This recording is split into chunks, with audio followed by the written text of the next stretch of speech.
right, please go ahead. We're good to go? Mhm. Morning, everyone. I'll call the meeting to order. I'd like to begin by acknowledging we're in Treaty 1 territory and the traditional homeland of the Métis Nation. As directed by Manitoba Health, we're requesting people avoid close contact, that being within 2 meters, with anyone showing symptoms of a respiratory illness, such as coughing or sneezing. If you're experiencing flu-like symptoms, we're requesting you excuse yourself from the room.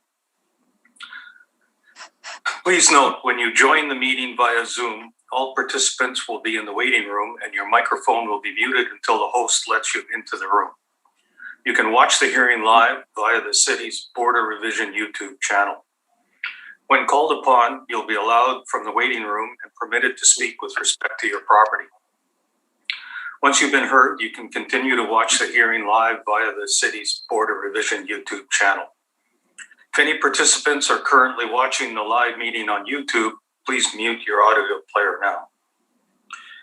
I'd like to introduce the members of the panel today. It's Ms. Tracy Anderson, Mr. Robert Hutchings. My name is Stu McPherson. I'll be chairing the hearing today. The secretary for today's hearing is Ms. Belen Rojo. Representing the City of Winnipeg Assessment Taxation Department is Mr. Jason Brown. Pardon me. We'll be hearing applications for the revision of the assessment rule in accordance with the Municipal Assessment Act. The matters for which revision is requested has been described in each application, and we'll limit discussion to those matters. Statements that are made at this hearing are sworn testimony. Anyone speaking to the matters must be sworn in. Please be advised that comparisons of assessments of properties are not considered evidence of market value by the Board of Revision. The Board of Revision is appointed annually by Council. It's independent of it and the City Administration. It makes its decisions on the basis of the evidence provided at this hearing and issues a written order that will be mailed to all parties as soon as possible. Please note the Board's decisions with respect to an application may be appealed to the Manitoba Municipal Board if the matter pertains to assessed value and classification, or to the Court of Queen's Bench if the matter pertains to the application of exemptions from taxation. Should you wish to appeal, information on how to do so will be included with the Board's order. With respect to the hearing process, I'll confirm the matters to be addressed with each applicant following the swearing in. We'll then have the assessor's testimony, followed by questions the applicant may have, and then the applicant's testimony, followed by questions. Each side will have an opportunity to summarize if they so wish. Once all the evidence about an application has been brought forward, the applicant may leave, and the process will repeat for each item on the docket today. The session will close after all the applications have been heard, and the Board will deliberate in private and make its decisions. You'll receive the order by registered mail as soon as possible. As information, all public hearings are live streamed, recorded, and will be part of the public record. Use of a cell phone is not permitted except by approval of the chair. If you do have a cell phone, please put that on silent. The first item we'll deal with will be 1719 Portage. So who's representing the applicant on that one, Ms. Rohan? He is entering the meeting room now. Okay. Mr. Assessor? I believe you're muted, Mr. Borgstrom. I am. I was sorry. I was watching the engrossing introduction by the chair on YouTube. Okay.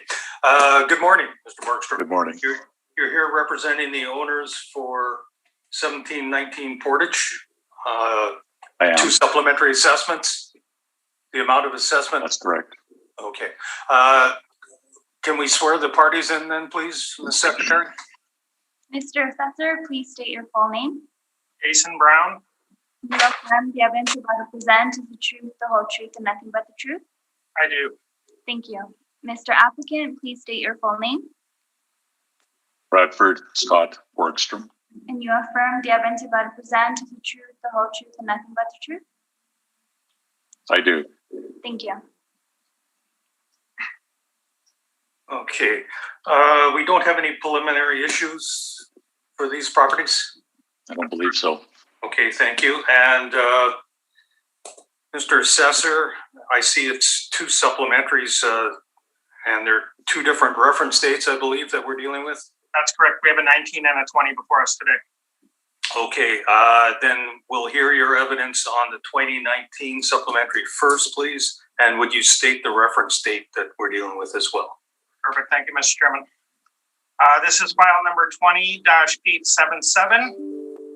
Roll number is 0756903460. The subject property is at 1719 Portage Avenue. This is the St. James Hotel. Defending a 2019 assessment with a reference date of April 1st, 2016. The 2019 assessment is at $1,935,000. So just a bit of a background on this property. There was a fire in the subject hotel in May 2017. The hotel portion, so this roll number comprises two buildings. One is the hotel, one is the vendor. The fire effectively shut the hotel portion of the property down. However, the vendor continued to operate. So we did have a 2019 assessment, and it was heard at the Board of Revision. And once again, this was for the vendor only. But that assessment was $1,728,000. And that was confirmed, and that is pending Manitoba Municipal Board.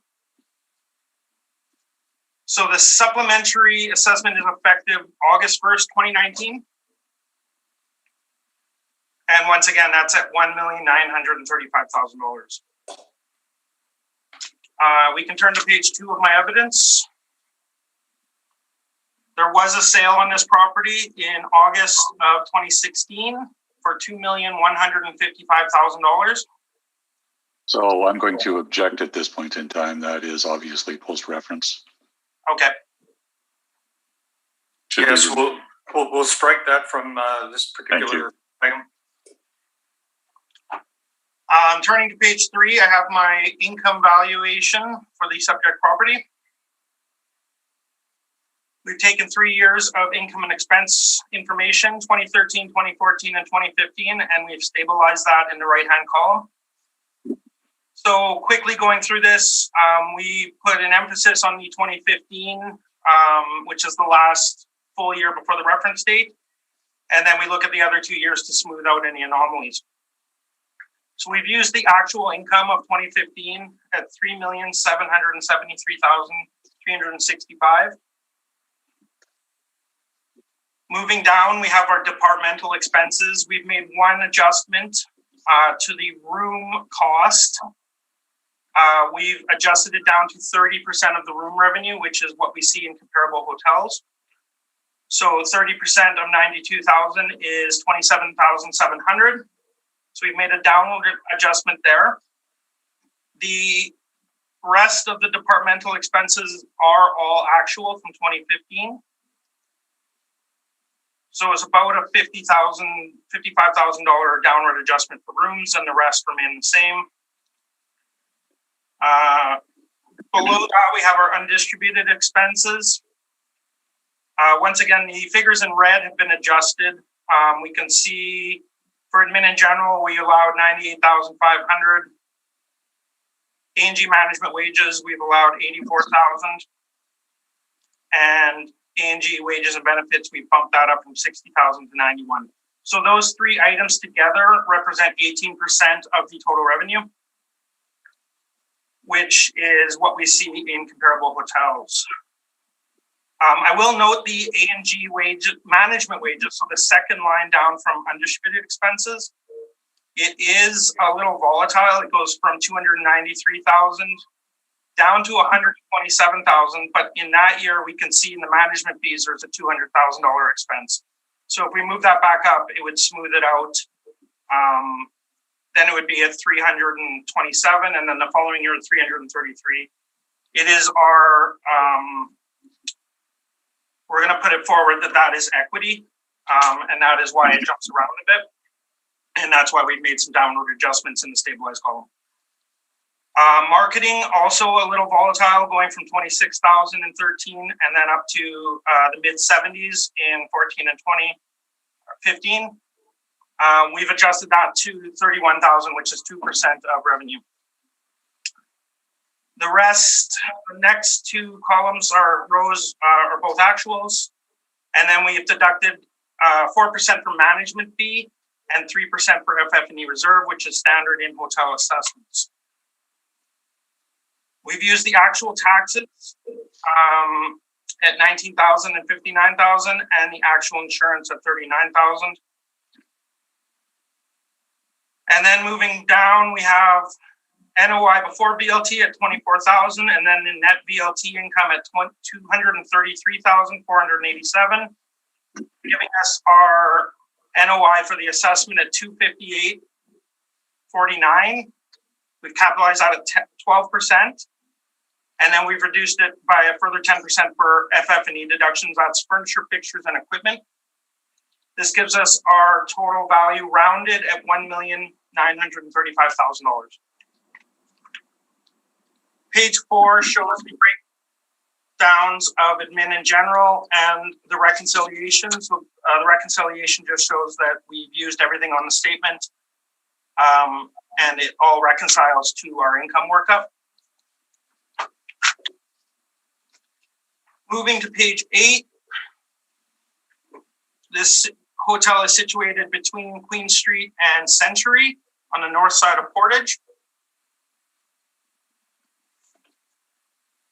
On page 9, that exterior shot is before the renovations, and then below that is the freestanding vendor. On page 10 shows some of the exterior shots of the renovated building. Most of the work was done on the interior. So once again, this did have a fire in 2017. It was completely gutted and rebuilt. I believe the only thing that remained were the outside walls. But all the windows were replaced, as you can see in the picture on page 10, and some paint. Page 11 shows some of the construction at various stages.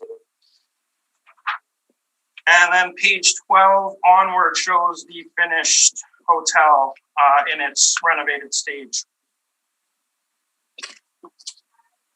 Page 14 just shows the VLTs and the pool room and the stage where the band plays. 2015 and 16 show some of the updated rooms. So this actually moved from monthly rentals to daily rentals. They used to have monthly rentals that paid about $10 or $15 a day, and they've moved to nightly rentals. Picture of the interior of the vendor on page 17. And then some of the amenities on page 18.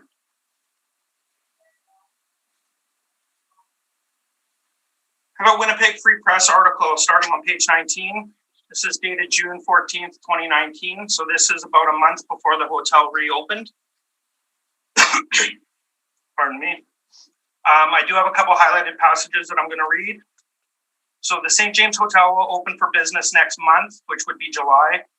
Roughly 2 years after an electrical fire caused extensive damage to the historic establishment, forcing closure, months after Danny Swidinski had purchased the property. By the time renovations are complete, Swidinski said he will have invested heavily in order to bring the two-story building back to life. On the following page, page 20, by the time this is all said and done, it's going to be touching $6 million in renovations. The only thing original in this building now is the exterior walls, and they're planning on opening in mid-July. He claims that there's about 1% of the building that's original, however, trying to preserve the older feel.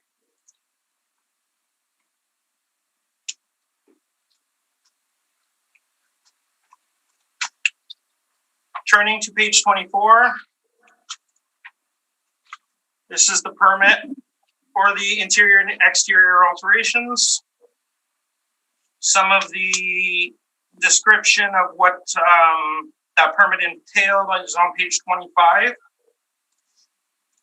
So basically new windows, new interior tenant improvements of existing shelf or restaurant bar and hotel space, new equipment, new floor, new millwork, etc.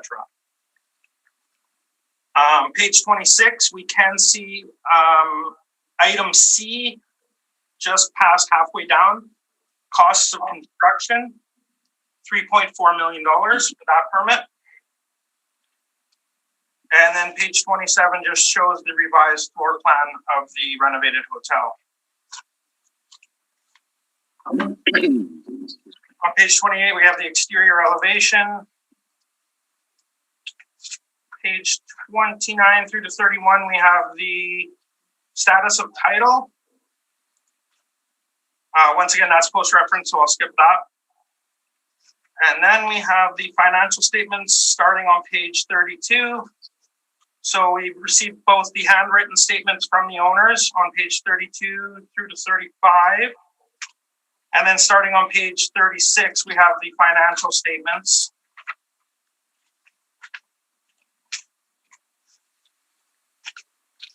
And those go right to page 47. So pending any questions, we ask that the assessment be confirmed at $1,935,000. Thank you. I thank you.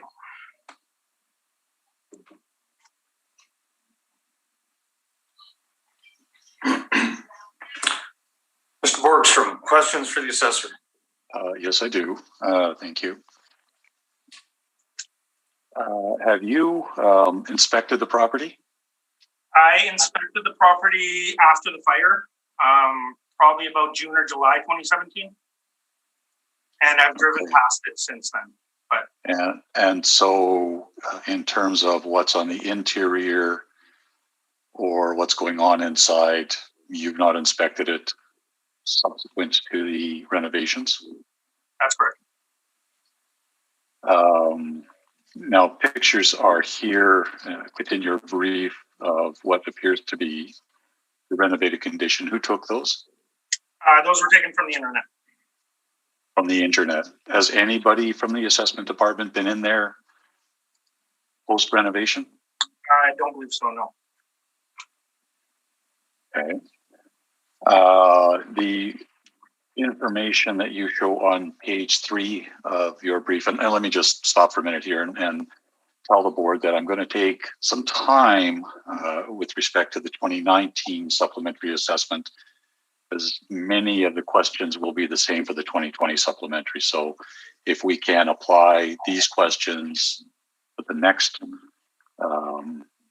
file number, I think we can save some time that way if that works for you. Yes, that would be appreciated. Okay.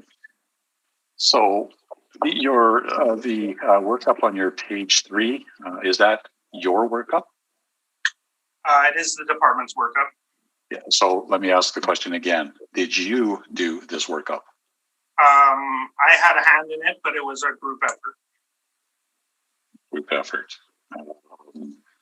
No one person decided on these figures?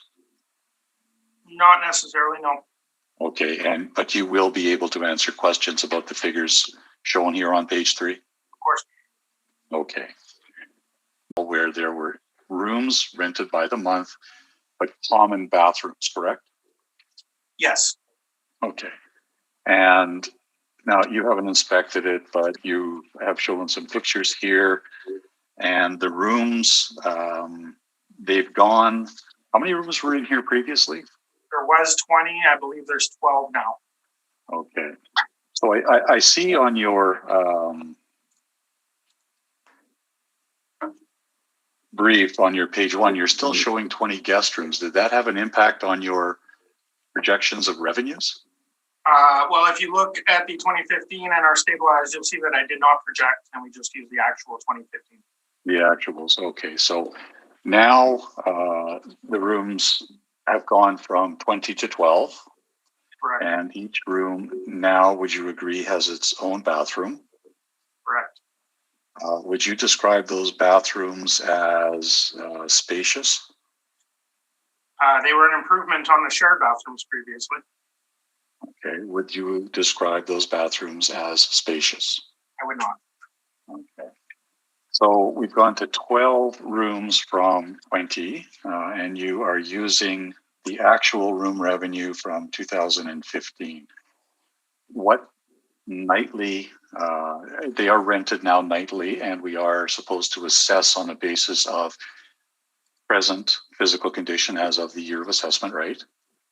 Correct. So what is the average, what is the daily rate that the department, you and your colleagues have assigned to each of the rooms for this supplementary assessment?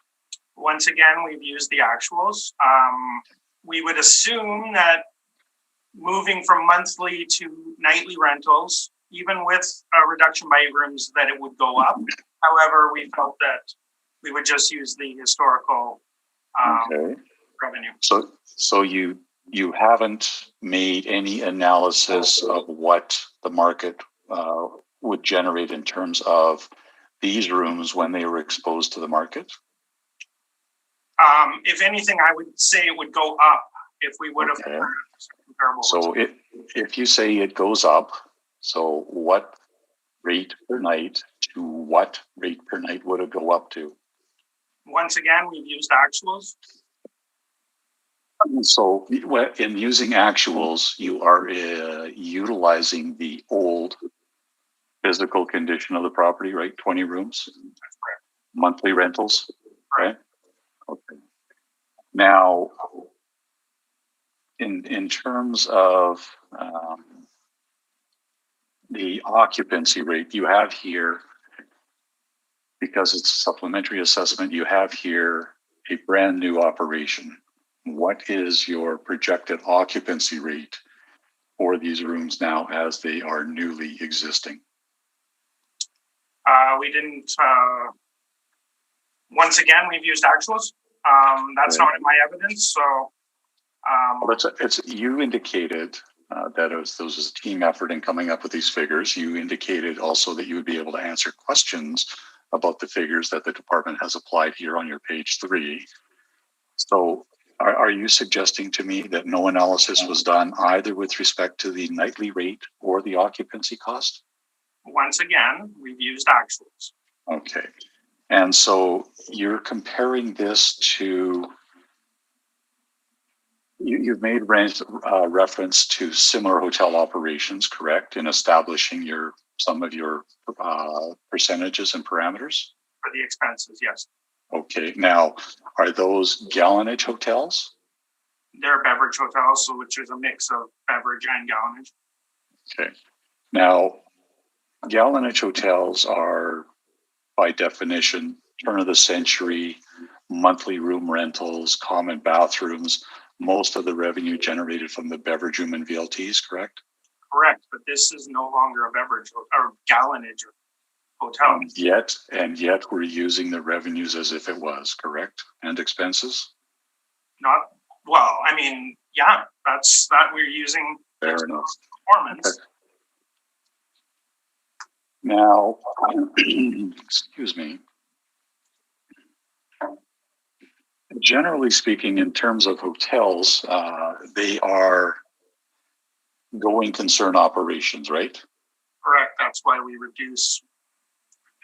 And so in terms of going concern operations, that means that the revenues, the income and the expenses from the operation of the property necessarily include non-assessable components such as business value, and there's a number of other components that I will get into in my brief. But certainly it's necessary then to separate out business value, which is not assessable, correct? Correct. That's why we have a formula. I understand that. I'm just for the board's information. And so it's also necessary to remove FF&E, which is furniture, fixtures, and equipment, which is also not accessible, correct? Correct. And it's also necessary to remove a reserve, correct? Now, when hotels sell, and I realize you made reference to a post-reference sale, and I'm sure it'll come up for the 2020 appeal, hotels don't sell on the basis of the real estate, do they? Can you clarify that? Hotels transact in the market on the basis of the revenues they produce, correct? There's some speculation, but it's performance-based, yeah. Okay. Based on the revenues that they produce. Generally, I mean, sometimes they're bought with, renovation in mind or changing like this one has gone from monthly rentals to nightly rentals. So they do. That was not a projection at the time it was purchased post-reference, right? Well, when I toured the building, Can I just interject there? Why are we talking about the post-reference sale at this point? I'm talking about the basis of how they transact in the market generally. We don't want to cover it here. I'm happy to cover it on the 2020. Yeah, let's cover that part on the 2020, please. Okay, well, thank you.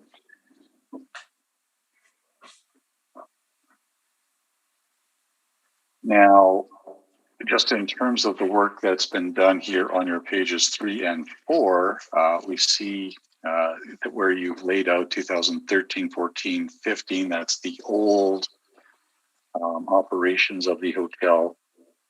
The vendor operations didn't materially differ from then until April 1st of 2016, right? What was that? Sorry. The vendor, you would agree with me that the vendor operations did not materially differ between 2000 or between 13, 14, and 15 and its reconstructed condition. Nothing changed. In the vendor? No, it looks, the income looks very stable. And that's why you are utilizing the actual vendor income and expenses, stabilize it somewhat. Yeah, it looks like we've used the actuals from 2015. Now coming back to the information you show on your page 3, you also show a stabilized column here. But as we turn over to page 4, I don't see any stabilization or disclosure of the stabilization of the A&G or administrative in general expenses. Do you know what those are or how they've been stabilized? Well, we just went to 6.5%. 6.5%. Do you have any hotel comparable operations in here from which the board can glean some kind of a market ratio? There's privacy concerns about putting comparable properties in our briefs. Comparable properties. The department seems to have no trouble putting in rental comparables, including those which they are expressly prohibited. But for hotels, you're not going to put those operational information in here? That's correct. Okay. So you have nothing within your brief that the board can rely upon in terms of market ratios? Just my verbal evidence. Now, this, I want to turn to your expenses for a moment. Let me just back up to the income for a moment. So you're projecting the rooms as if they were still 20 rooms operating on a monthly basis, correct? Correct. Your food revenues are exactly what they were at the highest year of 2015. Now you've got a brand new operation that's been closed for more than 2 years. It's effectively a startup. Would you expect the business base, the clientele in here, is the department projecting in this workup that it would instantly be at that level? Well, yes. We did allow it some leeway in only putting it in August 1st, 2019. So we allowed it 2 or 3 weeks to ramp up, but essentially, yes. Well, as of the reference date, it is a brand new operation, right? There is no ramp up to consider, and we know from your testimony earlier that it was only the beverage room that was open and that the rooms didn't open until August, right? Correct.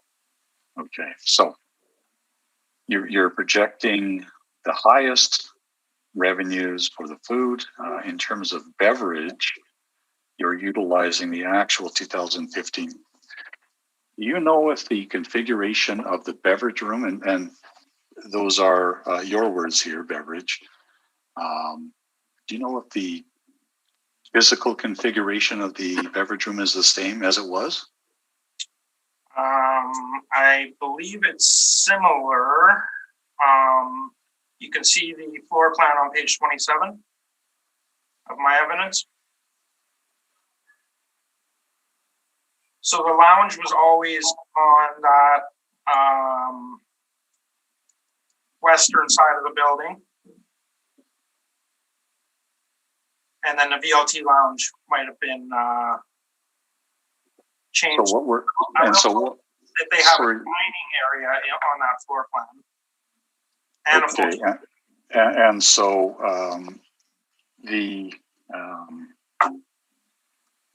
as you're looking at this plan, this was the plan for the reconstructed version of this hotel structure, right? Correct. So let me come back to the question: do you know if this is the same configuration as it was previously? Well, I know that it was pretty close.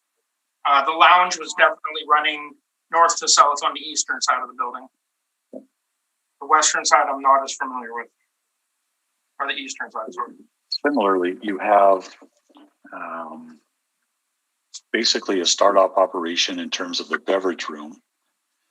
You are projecting based on this, you're going from 0 to 100 miles an hour instantly and using the 2015 income, right?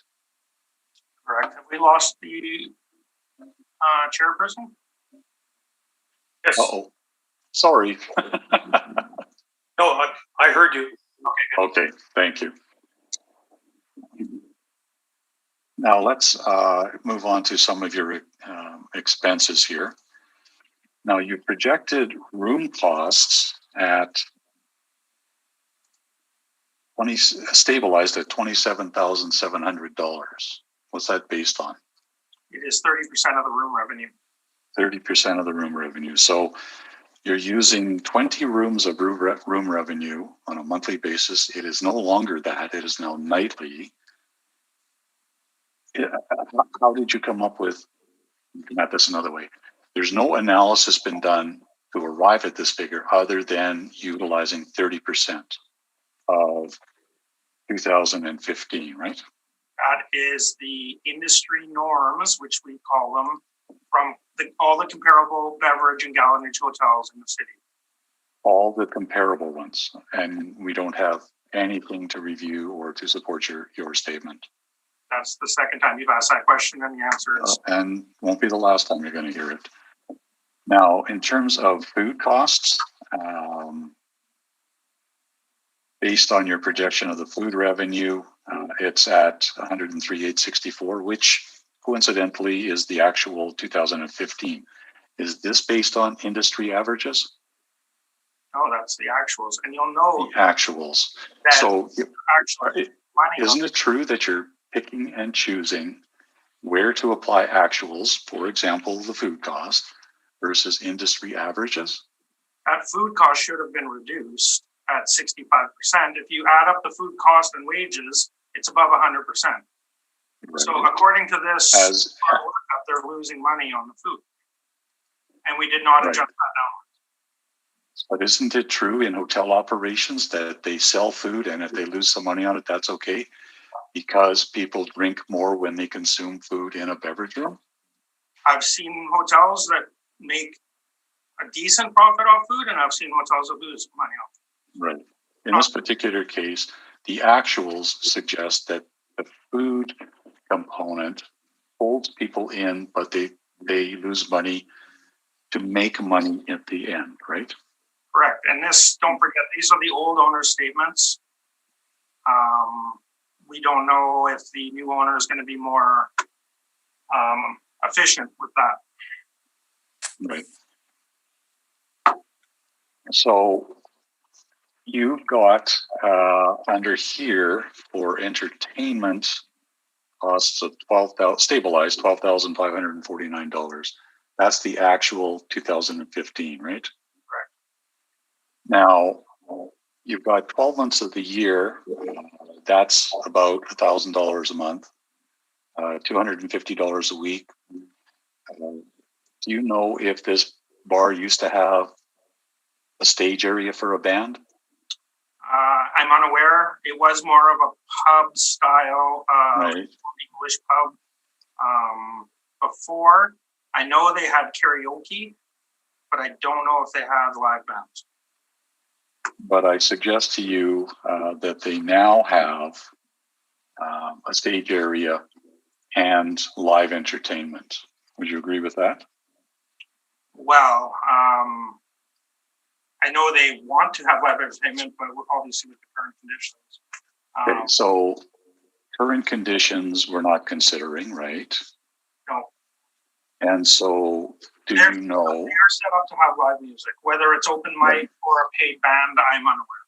Well, let me turn you to your page 14 in the bottom picture. Yep. Do you see there where there is some equipment in one location in the bar? And I'm going to suggest to you that that's the southwest corner of the building. That doesn't look like any karaoke equipment I've ever seen. Does it to you? No, I just said it could be open mic or it could be paid bands. I'm unaware. Okay, so in any event, in an open mic setting, you're still paying for a band, correct? Not necessarily. Okay. Well, looking at the equipment here, do you think that that's a band? I mean, it could have been regardless. Yeah, there's equipment there. Do you think that's a band? I don't know what that is. It's a picture of Okay. some people. Fair enough. So in looking at your entertainment costs, in the physical condition that the beverage room now exists with a band area or a stage for equipment to produce music, you think that perhaps the entertainment expense of $12,549 should have been adjusted upward? Once again, we've used the actuals. In looking at what's going on in the building, do you think that the $12,549 stabilized expense is adequate? Yeah, in my opinion, it is. Now, in terms of your admin in general, the line, this is under undistributed expense.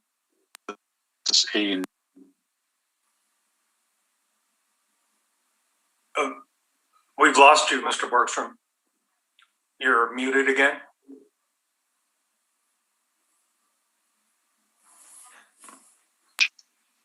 Here we go. Wow. Okay. I didn't do that. Okay. Thank you. So under your admin and under undistributed expenses, A&G management wages, you show a stabilized expense of $84,000. How did you arrive at that? Well, we looked at the historical figures of around $300,000. We know that that's equity. Those wages are not comparable to any other hotel operation. Right. I'll note that we did bump up the A&G wages and benefits from $60,000 to $91,000. All in all, the three add up to 18% of revenue. So Falls in line with it's other hotels that we've seen in the market. it's really not an allocation for the owner's time or manager's wages. It's really that's just a function of a number that you arrive at that totals up to 18% for all three. Are you implying that $84,000 is not a good wage for a manager of a? This is your evidence, and I'm asking you about it. Well, that was your insinuation.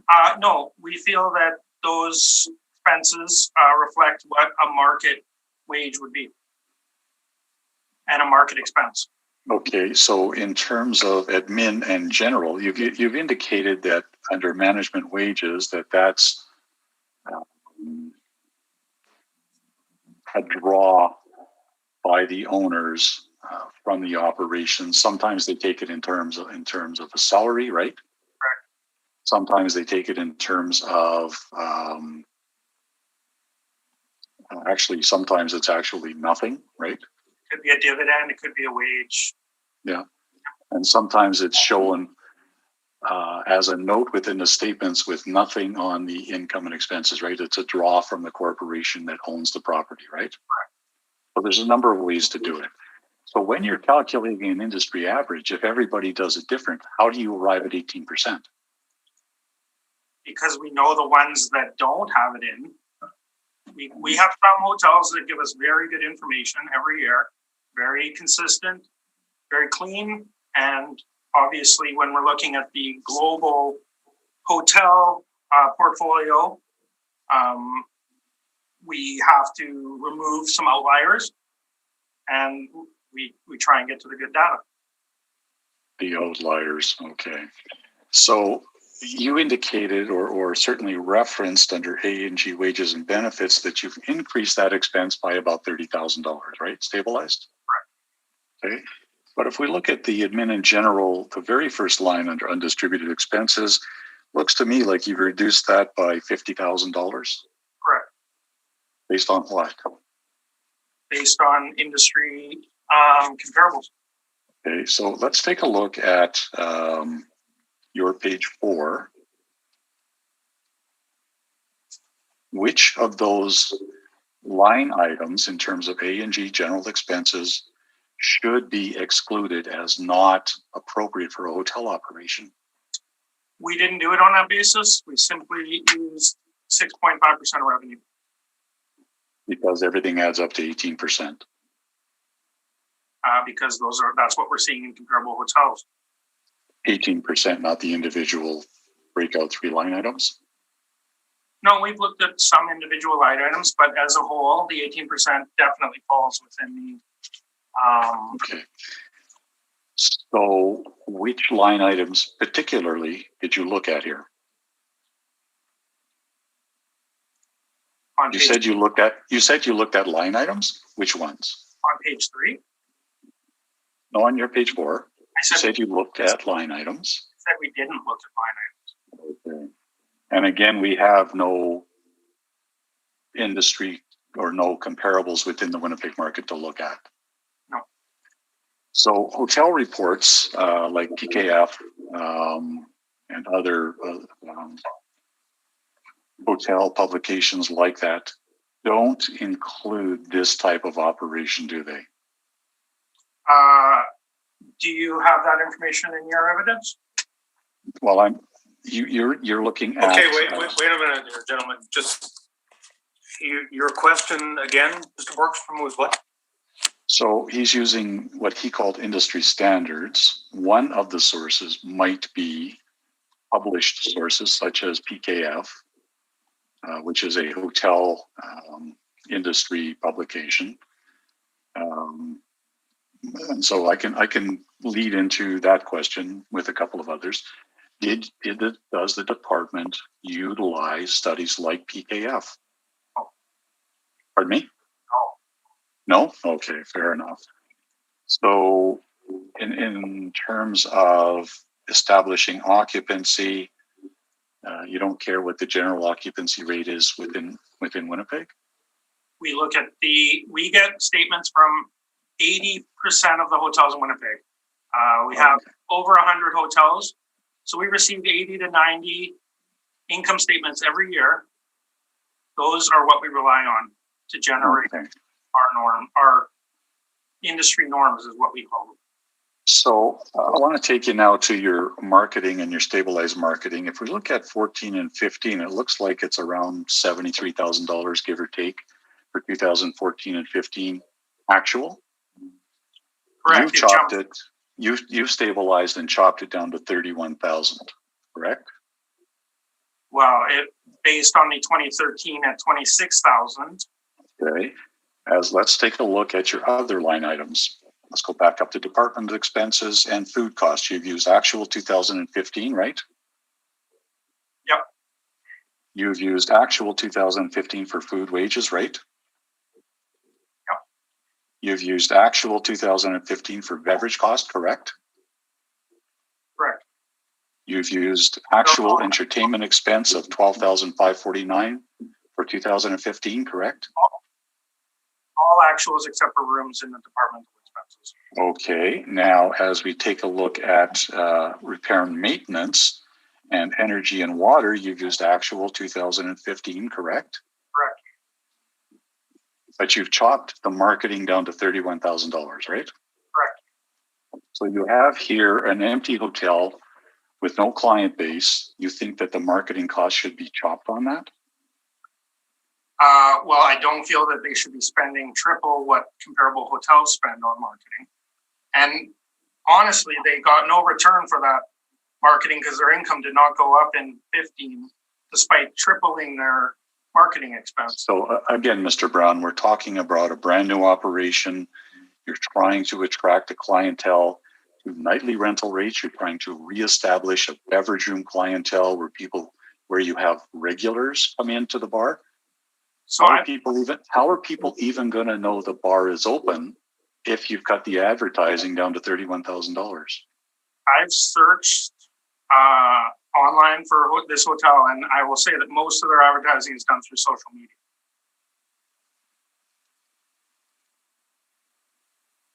Have you at all tried to project?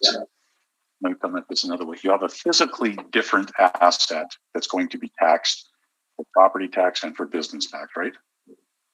Sorry, can you repeat the question? The asset, the real estate, is physically different now than it was as of the reference date, right? Correct. Have you tried at all to project what the property taxes might be based on this new condition? Well, we've used the actual 15 taxes. For a gallonage hotel taxes in the operation that it was run.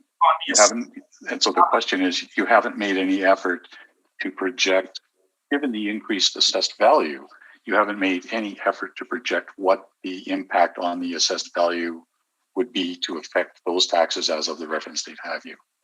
Well, I mean, it's only less than $300,000 increase from the 2019 vendor-only assessment. So I don't think the taxes would change that much.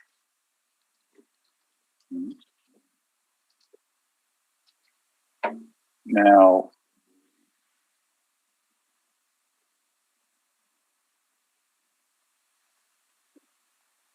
in terms of the cap rate,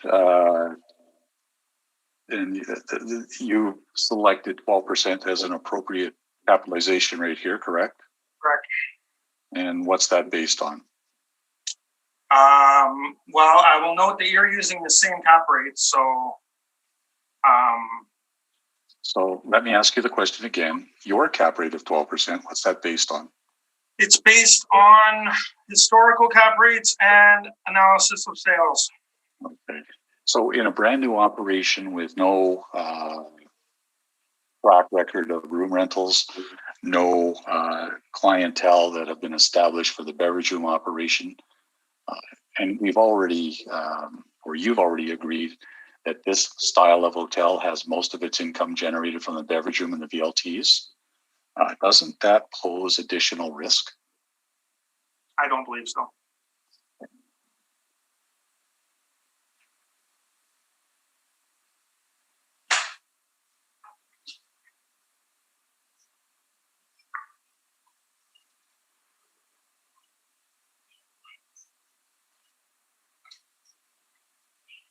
Do you know if so let me come at this another way.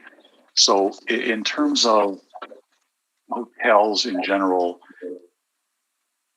for attracting hotel room customers, this hotel doesn't have any features that might attract it. For example, doesn't have a water slide facility, right? No pool, no water. There's no hot tub, no pool, right? No. So what you have here is a hotel located adjacent to the fire hall on Portage Avenue, right? Correct. Without any features that might attract customers to it. It's not located in close proximity to the airport, right? It's not far. In fact, there's a high density of competition located around the airport, right? So if we go to my page 18, it does show, I did put the amenities. This is from a combination of their website and I believe it's Expedia. The top part is from their website. Bottom part is from Expedia. So they are touting it as being close to the MTS Center, 5 kilometers. And airport is 4 kilometers. So I wouldn't say that's extremely far.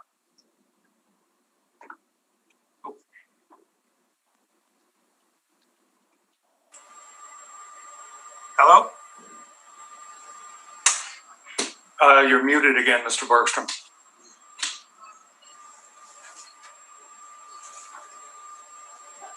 Wow. Okay. Sorry, didn't do that either.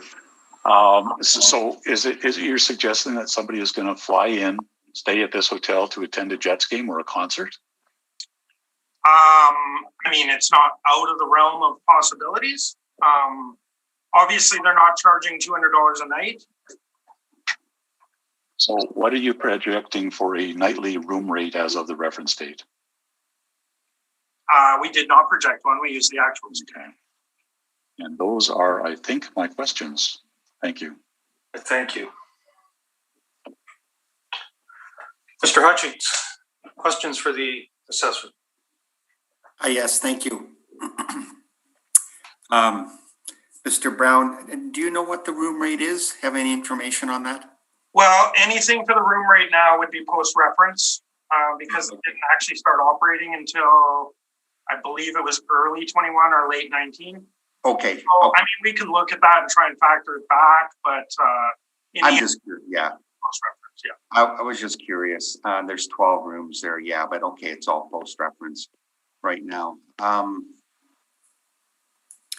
Regarding the layout, physical layout of the hotel, and I'm looking on the drawings on page, where are we here? 27. Pardon me? Page 27. Okay. So they're calling it a lounge in, bear with me here. I'll just get there and.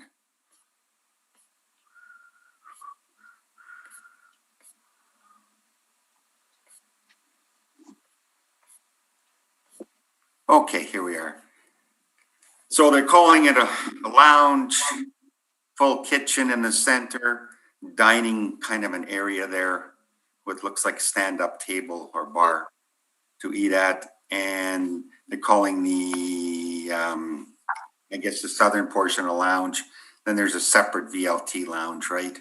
Yeah, so the area is called a lounge, but it's actually a stand-up bar plus some seating, I guess, in the bar. So if we go to page 12. Yes.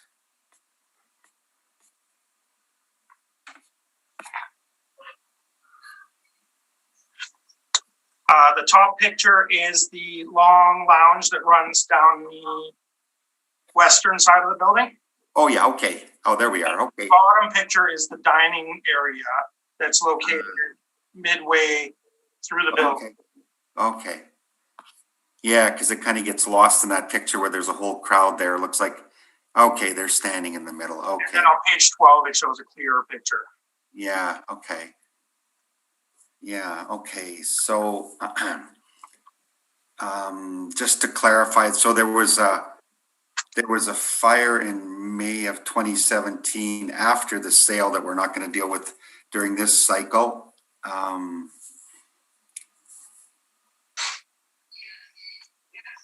But you are assessing as if the current physical condition, is that right? Correct. So, yeah, the 2019 physical condition, but with a reference date of April 1st, 2016. Yeah, okay, perfect. So it makes it a bit tricky. Okay. I have no other questions. Thank you very much. Thank you. Ms. Anderson, questions? Questions at this time? Thank you. Mr. Brown, is the department doing any interior inspections at this time? Mr. Borgstrom and I have done a couple. We went to measure some lounges for some BAs, but that was pretty easy because there was no customers there. We can do inspections, but only when necessary. I see. So is there a plan to inspect this property that's been renovated? Well, in the near future? All right. And you're using actual revenues, and that was based on 20 rooms that were on a monthly basis. So the revenue from that, could you extrapolate that and come up with what a nightly rent was? Not really, because when you have a monthly rental, they generally are around $10 to $15 a night, but no vacancy, right? Whereas in this type of operation, you're going to get much, much higher rents, but you will be dealing with more vacancy, especially on your Mondays, Tuesdays, Wednesdays, whereas you expect to be around 80% on the weekends. I see. Thank you. And you said you get about 80 to 90% of the income and expense questionnaires returned? Yeah, we get a pretty high rate in hotels. I mean, it fluctuates. I think we've seen as low as 65 and as high as 80. Okay. And I think one of your comments was that you get very good information on some hotels. There's some that you don't use at all because they're outliers or unusable. Sorry, go ahead. So I was going to say, how many returns approximately would be used to establish what you referred to as your industry norm? Well, we look at all of them and then we try and remove the outliers. The problem with hotels is a lot of hotels do report differently. They have different software. There is a universal a way to report your expenses, like which line items go in which categories. We find they don't always adhere to that. We find a lot of higher management wages due to equity issues. But for the most part, the departmental expenses are generally pretty simple. It's rooms, food costs, food wages. So those are pretty, we have a pretty high confidence level in those expenses. It's when you start getting into the management wages and the A&Gs is where we start to see a little more bigger discrepancies, let's say. But we know which hotels are reporting clean statements on their financials. And I mean, we know that the manager is not getting paid $333,000. That would not be a market wage. I don't think anyone's arguing that. So a lot of them are pretty obvious when they are skewed, but we try and rely on the ones that are clean. Okay, thank you.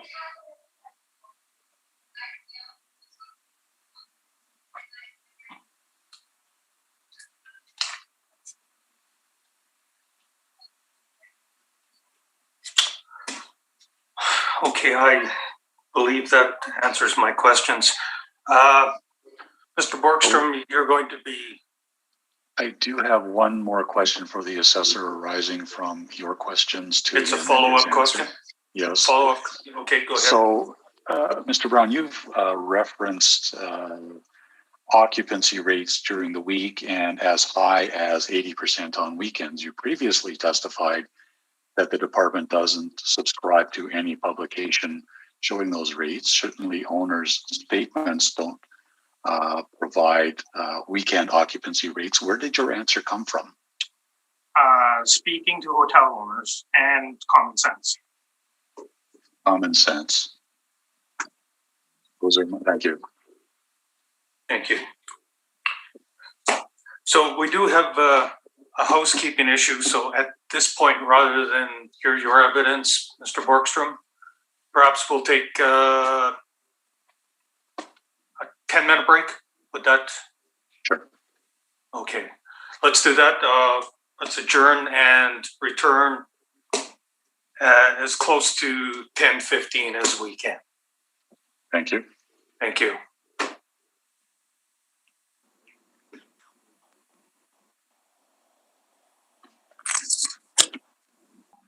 Okay, I will call the hearing back to order. We're at the point now where item 11719 Portage 2019 supplementary. We're going to hear the evidence from you, please, Mr. Borgstrom, when you're ready. Thank you. And so just to give you the 30,000 foot view, I've taken a very different approach than the city has here.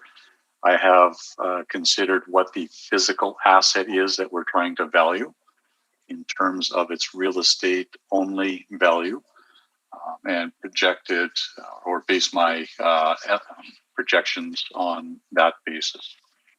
I can tell you that I have inspected this property. I inspected it in October, bear with me.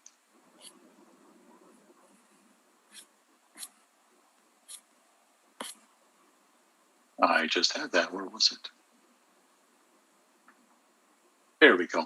So I inspected the property October 29th, 2018. At that time, it was very much in shell condition. They were undergoing construction. The assessor has referred to about, or I guess the free press article where 1% of the original building, well, no, it's the original foundation, it's the original exterior walls. They've been re-insulated and rewired, of course, or new wiring, but certainly the structure itself is original. And I'll take you through some pictures as we go through it.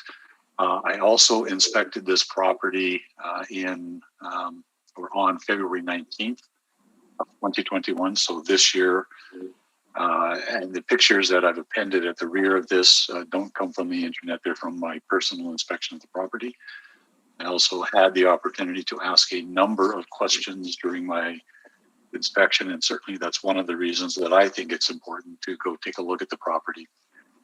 I can tell you that some of the construction costs were associated with asbestos remediation. The vintage of the hotel structure, it had asbestos, and so once there was a fire in there and they had to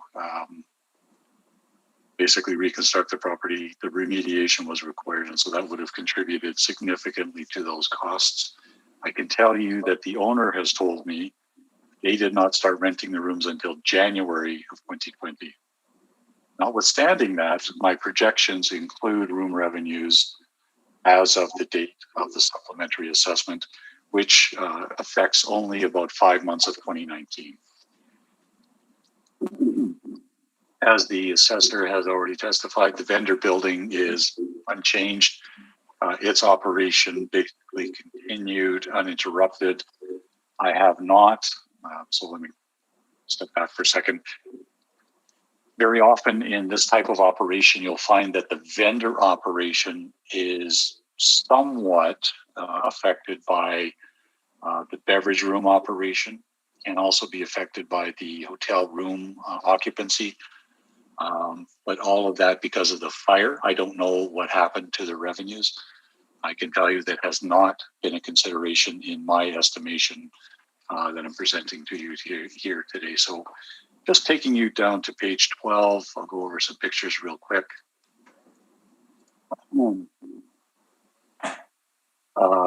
I can tell you that the hotel was 100% vacant, and everything was shut down in there at the time of my inspection, February this year. So I had an opportunity to actually take a real good look at it. There is, in fact, a stage area in the on the south side of the building at the southwest. The bar area has actually been reconfigured. The bar has changed from a sort of a U shape to a long bar, and it's also changed sides. So the configuration of the bar is different than it was. The capacity is about the same, and that's going to be a function of the number of tables that they can squeeze in there. And there on page on the bottom of page 12, you'll see that's a view looking north. And as you go out that door you see there, you're in the parking lot. Bottom of page, on page 13, you'll see there, excuse me, not COVID.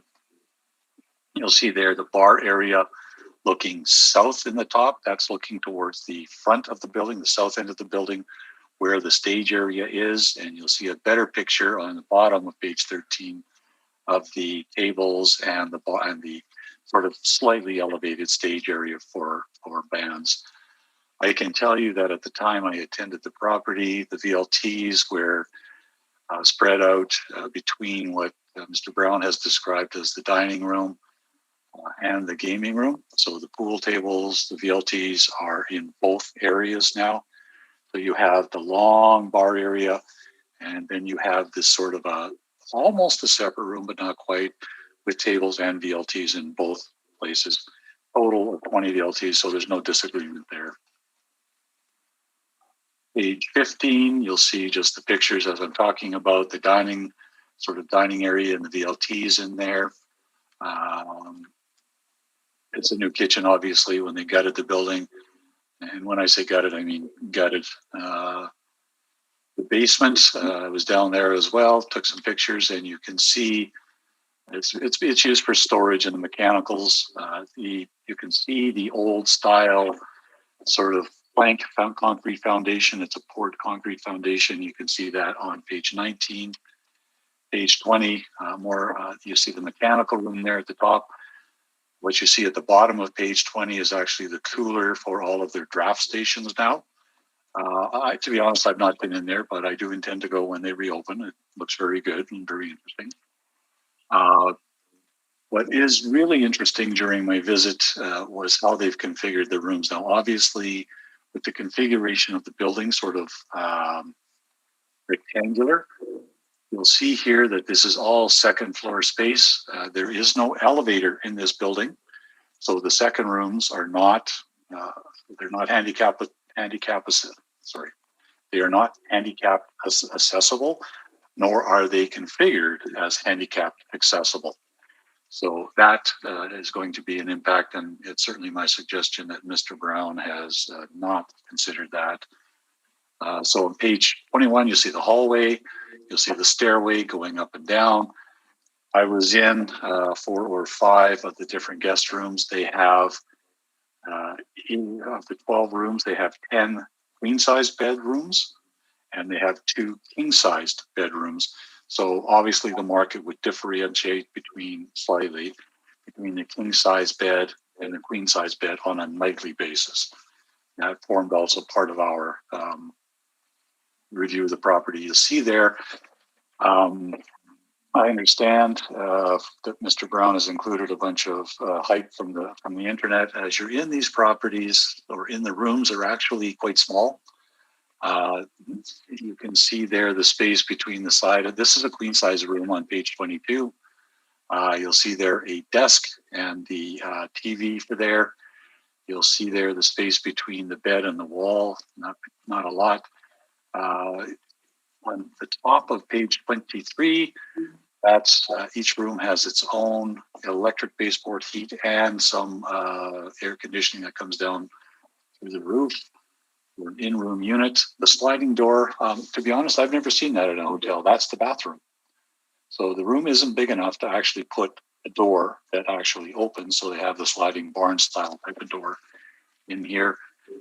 Bottom of page 23 actually gives you a sort of a feel for the size of the room vis-a-vis the bed.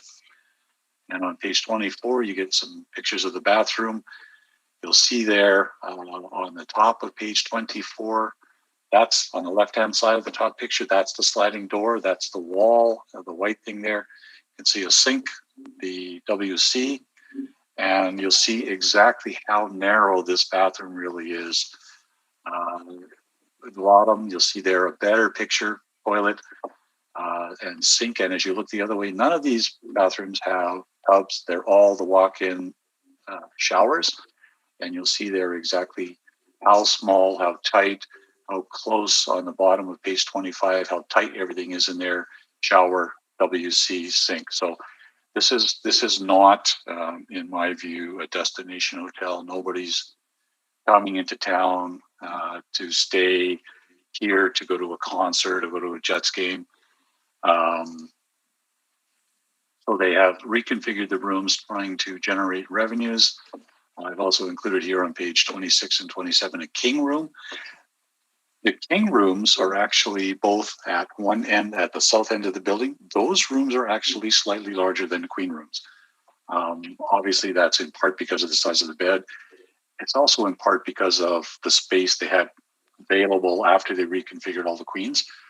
These are the king rooms, and you'll see there you have a little more room. It's an interesting room because of the angled wall. And so the other thing I'm going to show you on page 28, they actually have now a housekeeping facility on the second floor. I'm showing this on page 28, washers and dryers. The cost of the rooms is not related to a function of the staffing. If you have rooms available for rent, you have to have staffing. And I'll get through how I've stabilized that as we go through it. But certainly when the rooms were open in January of 2020, this would have been in full use and full function. So going back, I can show you, there is a description of the building on pages 3 and 4. On pages 2 and 3, where I've gone into a description arising from my inspection. I did not inspect the vendor building during either of my inspections in October of 18 or in February of 21. I had previously inspected the property, the vendor building. I inspected the vendor building previously in 2018 with respect to the 2019 appeal. So I did inspect the vendor building. Nothing has physically changed in there. It's a standard vendor building, and I go through a description of that on page 3. Happy to have you read it at your leisure, or I can answer questions you may have on it. You can see the configuration on page 3. It's a where the red dot is, that's the hotel building. So you have a rectangular shape, fairly long, relatively narrow. It's not your ordinary configuration. Again, not an elevator building. Excuse me. So when we're talking about hotels, there's a number of things that we need to consider, including why we don't consider a direct comparison approach. It is the going concern that trades on the market. That's what the sale price is actually arrived at by agreement as between vendors and purchasers. And then there's a polite fight between the lawyers and the accountants on both sides to arrive at what they should allocate to goodwill and the assets. The goodwill is, you can't depreciate goodwill for income tax purposes. So it's always a balancing act, which is why we don't rely on registered sale prices. And I can give you a number of examples where sale prices have been ignored, not only on the part of the department, but also on the part of the municipal board. So I don't consider sale prices. I don't consider a direct comparison approach for hotels. The going concern, and I'm looking at page 5 here, the going concern has a number of different components: real property, tangible personal property, and intangible personal property, all of which combine and comprise the going concern operation, and what arises from that is the going concern value of the property. And as I questioned the assessor from that, we need to extract out some components to get to a real estate value. Flipping down. So there's a process to go through for the real estate. I have gone through this in a sort of a stepwise approach. I've applied only an income approach in this case on page 8. Here, both PKF and CBRE have hotel reports. Both those reports show occupancy rates, and quite frankly, it stunned me to hear that the department doesn't use them or consider them. I can tell you that these are the reported PKF and CBRE, and you'll see their PKF for 2015. That's a forecast occupancy rate annual. But CBRE, that was an actual 14-15, and then they had forecast 16. So it happened prior to 2016, all prior to the reference date. So for Winnipeg, you'll see occupancy rates sub 65 for all of the years that we're looking at here. What we have here, again, is a brand new operation. This is not, as I've already indicated, in my opinion, this is not a destination hotel. And so as a startup operation, with that combined with the physical features of the rooms, I have estimated a significantly lower occupancy rate than this. So I have gone through a stabilization process for startup purposes. I've stabilized 12 rooms at $85 per night average with an occupancy rate of 30%. The beverage room and food service within the hotel, it did in fact start operation in August of 2019 after more than 2 years of full renovations. The projections on that income, it's going to take a while to build it up. It doesn't, you're not going to have an instant 0 to 100 miles an hour. So I have, based on a similar occupancy permit for that operation, I've estimated that at 50% of the revenues previously. Similarly, your costs are going to go down, and I'll make adjustments there as well. I've also estimated VLT revenues. If you've got fewer people in there, you've got fewer people using the VLTs. I've estimated those revenues at 1/2 as well. Well, if we go to our page, last page 29. Bear with me while I pull this up. I'm going to go through this line by line so you can understand what it is that I've done here. In terms of room revenues, I'm actually at a higher estimate than the city, at $85 a night.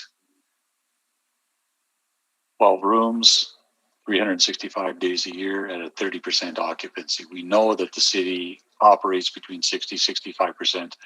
Generally, those will be for hotels considered better than this one. And again, so we've, in my view, given everything going on with this one, 30% is reasonable. Beverage room, again, 50%. Food, I've done a similar stabilization at 1/2 of the business that it was actually generating previously. The other revenues, without an actual breakdown of that, of what that encompasses, I've used a 3-year average, assuming that that will carry forward on an operation. This hotel operation doesn't have a breakfast room. It doesn't have the sort of breakfast buffets that you would find in other hotels that we've all stayed in traveling. So none of those features are available here. Or under expenses, and in particular departmental expenses, under rooms, we've estimated, or my estimate of 34,300. That's one person, 8 hours a day, $11 an hour, which is the minimum wage payable in Manitoba as of 2015, plus CPP and EI. That's a very modest expense. That doesn't include anything related to the operation of the laundry facility or anything in that regard. And so that is like, you don't just chop it by a third. That's a very reasoned expense. And again, both the room revenues, and you could make the argument the room expenses could also be zero for the 2019 assessment. The rooms did not open up for operation until 2020. So If you don't have an occupancy permit for the rooms, or you don't have properly trained staff, certainly an argument could be advanced that you should have no room revenue or expenses. We have included it here. The food costs, we've gone, if we're using half of the food revenues, we're using half of the food costs. Again, for the kitchen wages, one person, 8 hours a day, $11 an hour, minimum wage. I suspect that kitchen staff is going to be paid more than that, plus your CPP and EI expenses. So that should actually read CPP and not CCP. This is not the Soviet Union. Beverage costs, again, half of what the actual revenues were performing 15. It may improve, it may not improve. You've been closed for more than 2 years. So from May, June, July, August, so 2 years, 3 months. You have to rebuild your clientele. You have to expose the property. And so that is what we think it's stabilized. In terms of the revenues, wages, again, one half of what they were previously. You're going to have a bartender, you're going to have serving staff. It's not going to be open just 6 hours a day. So you're going to have, both in terms of staffing, you're going to have an extended period. Entertainment, I have not done a study of what the projected entertainment costs will be given the change in the venue. They will have band expenses projected. I have not gone back and looked at what bands, et cetera, cost for as of the reference date. So I have stabilized at a 3-year average. This is a preferred methodology. So that's a very conservative estimate of those expenses at $13,392. Quite easily argue for a much higher expense. And certainly from the assessor's brief, we know that they have bands in there from that equipment. Vendor cost is, as I said, that business I consider to be effectively unaffected by the fire. Separate structure, it remained in operation. And so I have based my stabilization on the actuals. And in accordance with municipal board guidance for a previous decision, I've used a 3-year average for both the cost of sales, for both the cost of sales as well as the revenues and the vendor wages. This is a separate building. In some hotel operations, you can have a doubling up effect, if you will. And that's more common certainly in in gallonage hotels, where the bar staff will actually double as serving vendor for takeout as well. This is not available in this location. It has a separate vendor, similar to the Brooklands up on Keewaydin, where the vendor is actually located across the street. It's a separate building. You can't leave the operation unattended. In terms of admin in general, we've gone with, so we have removed the owner's compensation out of there. And what we're left with is $189,500. And then on top of, and that includes no compensation for the owner's time in this case.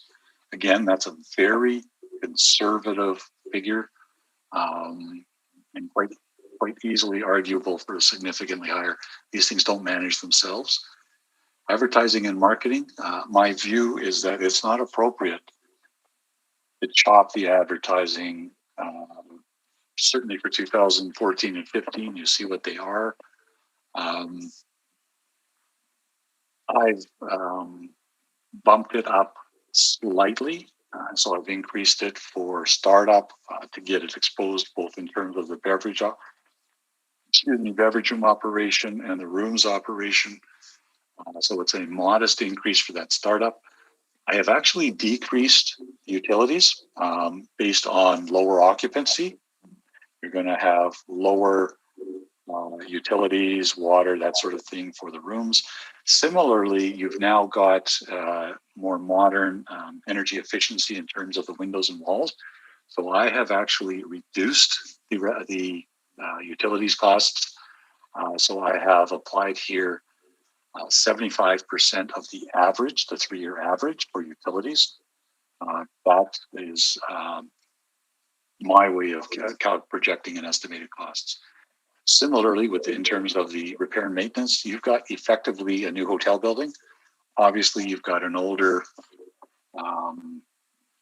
vendor structure being built in 1984. So as of the reference date, it's more than 40 years old already. You will have repair and maintenance in there. You will have some ongoing repair and maintenance within the hotel operation itself.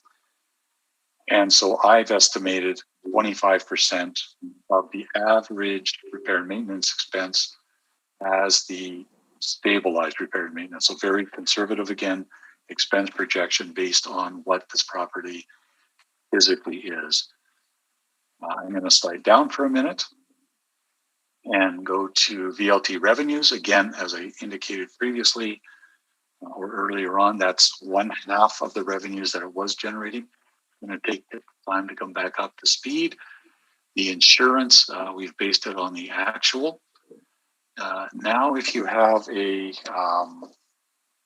newer structure,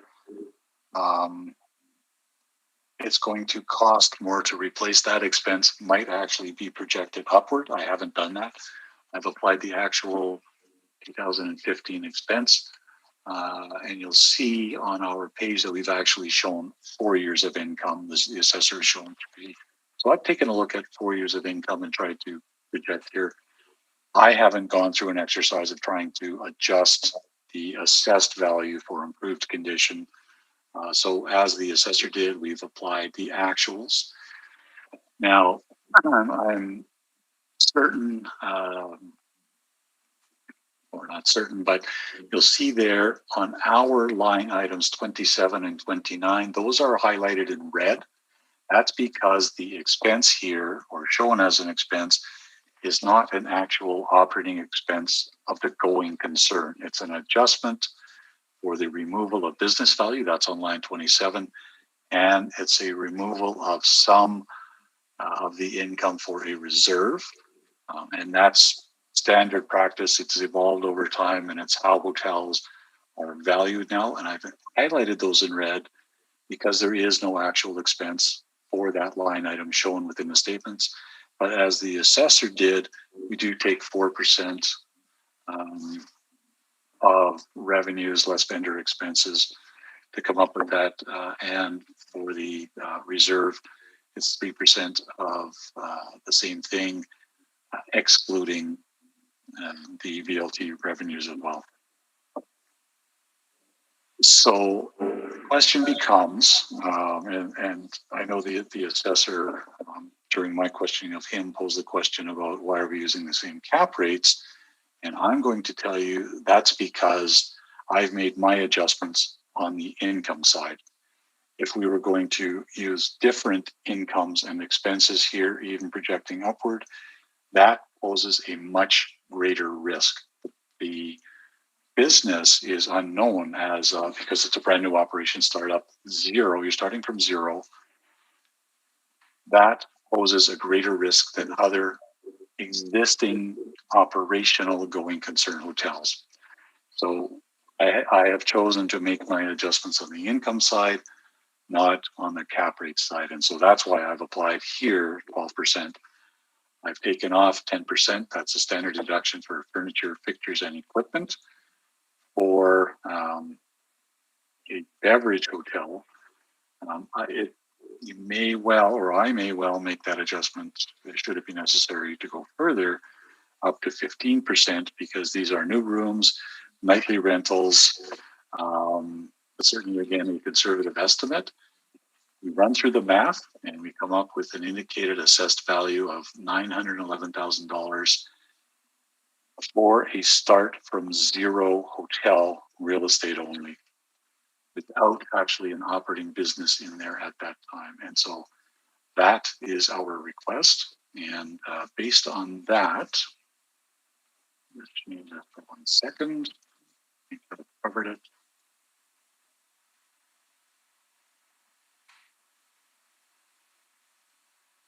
I believe that is the information that I wanted to cover here. So I'm happy to answer questions. Thank you.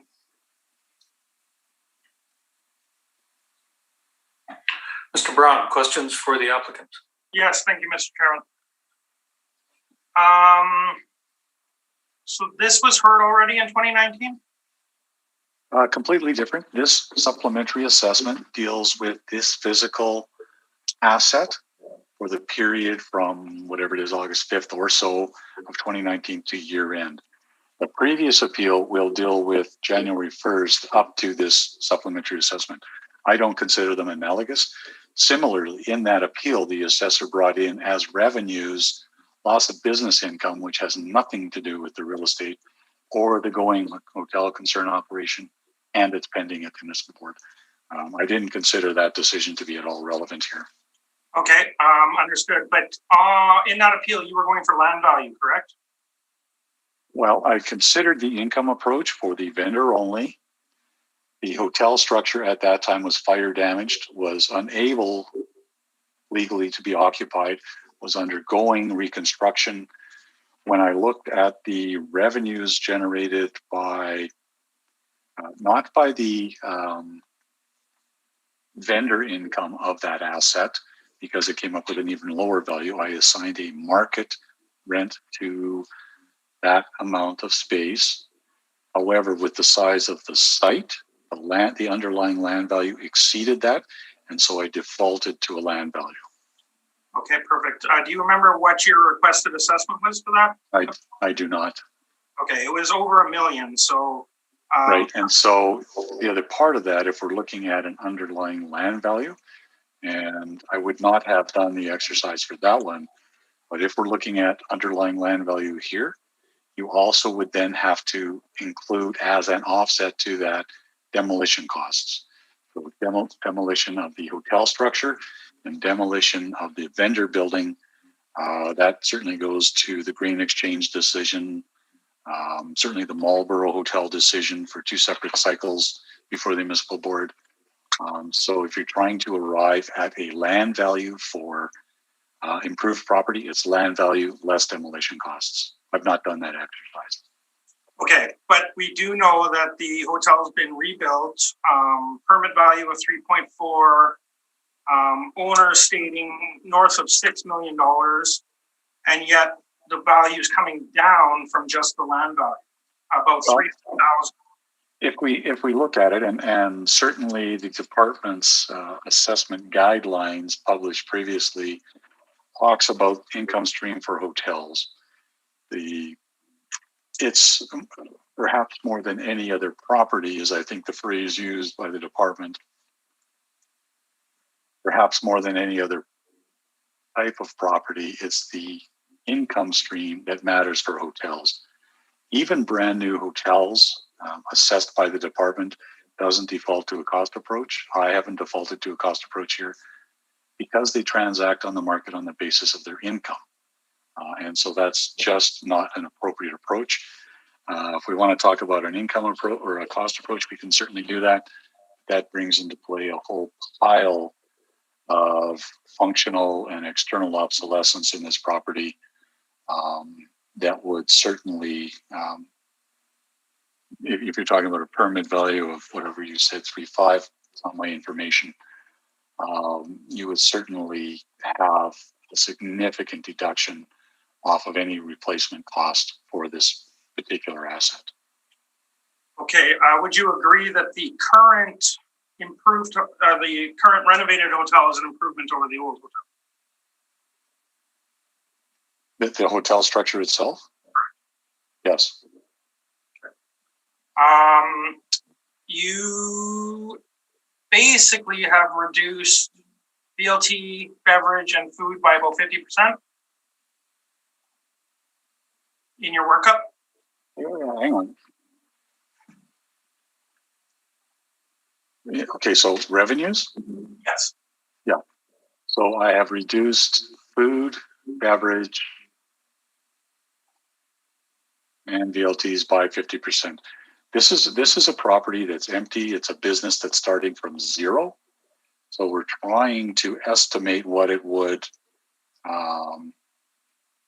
as a startup, what would you project as its income?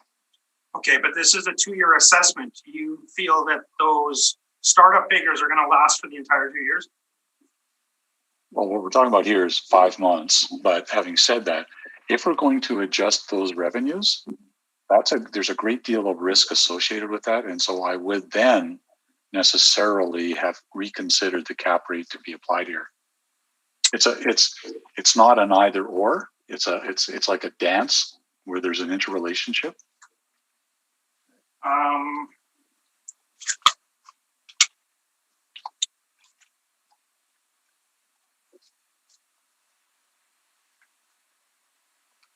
Those are all my questions. Thank you. Thank you. Mr. Hutchings, questions for the applicant? Yes, thank you, Mr. Chair. Mr. Borgstrom. First of all, I'll start with the vending building. I think somebody noted earlier that it was on a different roll number. Did I mishear that? No.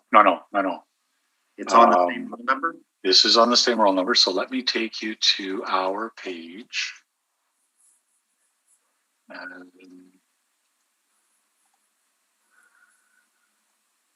11.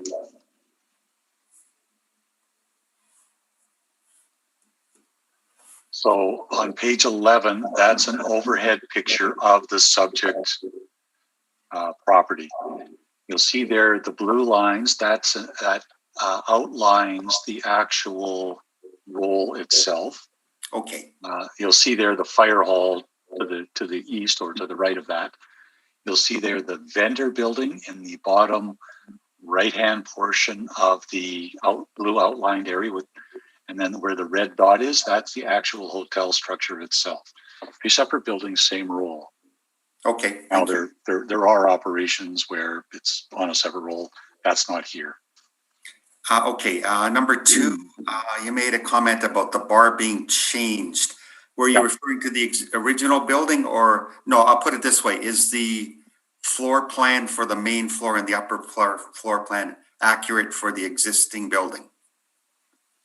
The floor plan, I don't have a floor plan in my evidence. No, but you said something about being changed. Right. So that I described the bar, the configuration of the bar has changed, and it has changed over to the west side of the building. So it's now a very long bar, but as opposed to not. So from the existing building, previous building, or the layout of the bar itself. Yes. The bar changed from what it was to what it is now. Seating capacity, I believe, is identical. Okay, so again, Mr. Brown presented a floor plan. Are you saying that floor plan has changed, or is it the same? When you inspected it. Let's dig it up here. I'm not sure if you're referring to the old building or the new building has changed. So let me come at this another way. The exterior walls of the subject property hotel building are exactly the same in terms of their dimensions. Yes, right. The second floor interior space has changed to go from 20 rooms with common bathrooms to 12 rooms with each room with its own bathroom. Okay, yeah. So it's also the rental model, if you will, has also changed. The main floor, there was always a kitchen and there was always a bar area, but I believe that the bar configuration is about the same, but the configuration of the bar area itself has changed. And I've showed you those pictures on 12 and 13, which seems to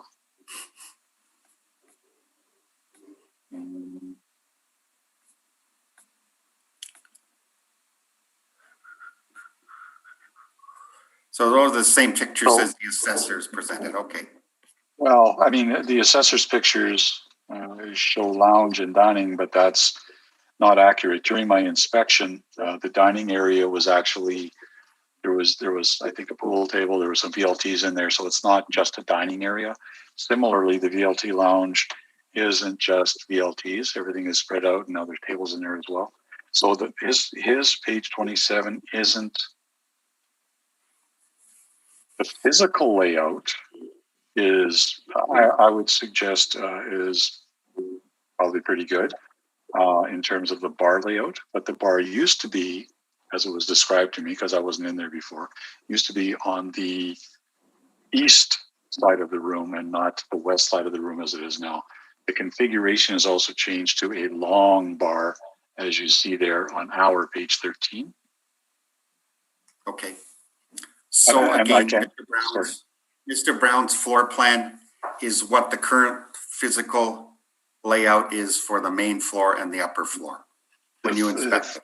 The physical layout, I would agree with that, not the use. So the labels here, dining and VLT lounge, I would suggest are not accurate based on my inspection February 21st. Okay. On page 1 of your brief, I believe it's page 1, you're using an effective age of 1984. That was your opinion of the current physical condition of the property? No. So what I show on page 1, there were 2 separate structures on this property, right? One is the vendor building. That was built in 1984. One is the hotel building. That was originally built in 1928. Hence the presence of asbestos. Now that has been, so what you have is the same exterior walls. You have the same foundation. So yes, it's been reconstructed, but there would be a change in the effective age. Put it in here, but I think I would have suggested something in the range of 2010. But I don't seem to have that in here anywhere. Okay, fair enough. So that was the description of the age of the 2 buildings on this, on the original year built. Okay, yeah, thank you. Okay, so having inspected the property recently, what is the room rate that they're charging for those 2 queen and large, or pardon me, king rooms? Well, it's post reference, and so not properly before the board. But if I take you at your word that it's not to be considered, when they opened, it was $89 a night. Okay, yeah, I'll ask on the 2020. So okay, fair enough. Yeah. Okay. Also, that'll also be post reference for the 2020 appeal. Okay. They didn't open. The beverage room didn't open until August of 19, and then the rooms didn't start renting until January of 20. Again, okay, that's my next question. Yeah. So the effective age for the supplementary assessment is August 1st, 2019. You're saying the rooms didn't start renting until January of 2020. Was that a business decision, or were they not ready for rental? As my understanding, that it wasn't ready. In what way? Well, I asked the owner when they were rented or when they started renting. That was his answer. Let me see if I can pull up his email here.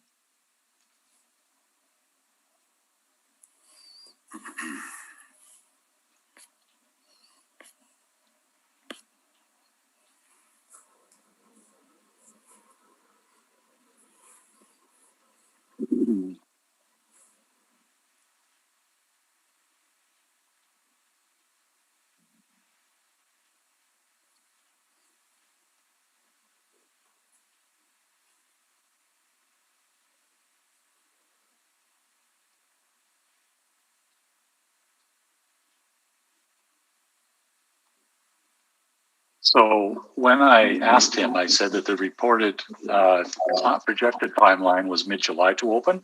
It turns out that the beverage room didn't open until August, but he, in his answer, said hotel room rental started in January 2020.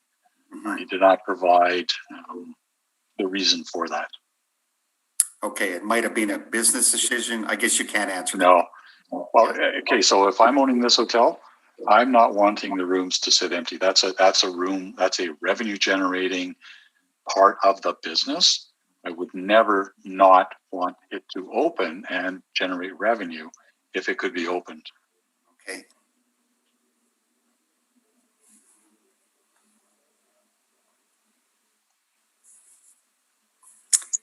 And regarding the entertainment, let's see, where are we? You didn't declare any entertainment expenses, is that right? Or No, that's not correct. So if we take a look at my very last page, I think it's page 29. okay, Let me just blow this up here so I can actually read it.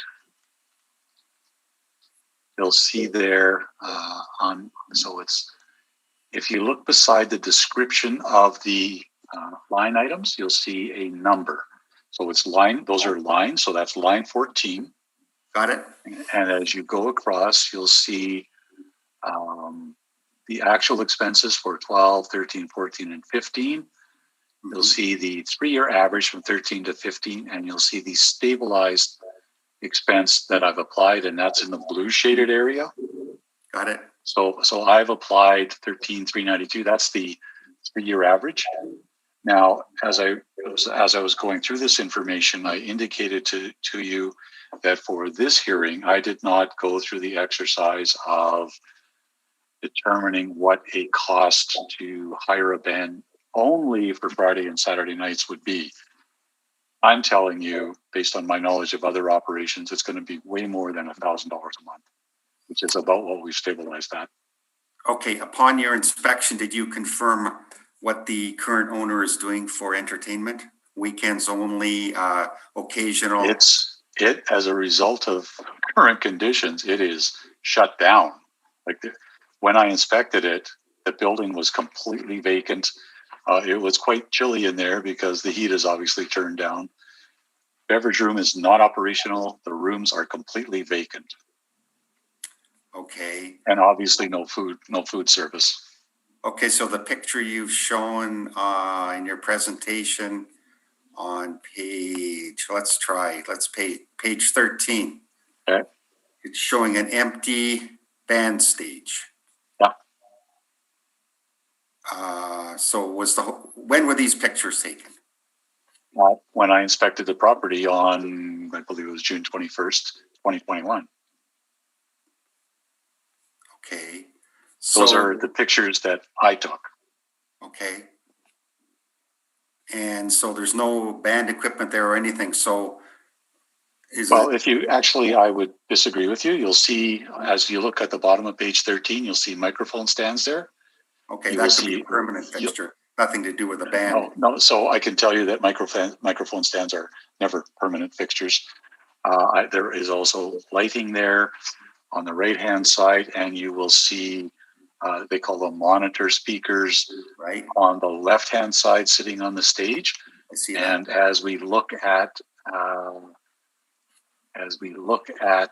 page 12 at the top, you'll see a better picture of the microphone stands.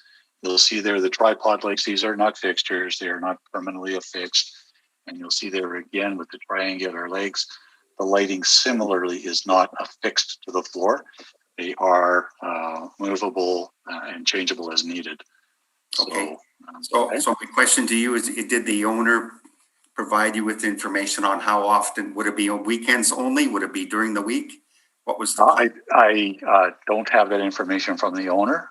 My experience with hotels is that the bands play Friday nights, Saturday nights, sometimes only Saturday nights, but I would, in this case, I would suggest Friday night, Saturday night. You can't draw enough of a crowd during the weekdays to get or to support the expense of a band playing during the week. Okay. So the assessor presented evidence of the bar being packed with people during a hockey game, for instance.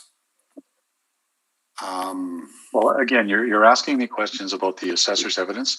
I don't know where his information came from or when those pictures were dated. So. Okay.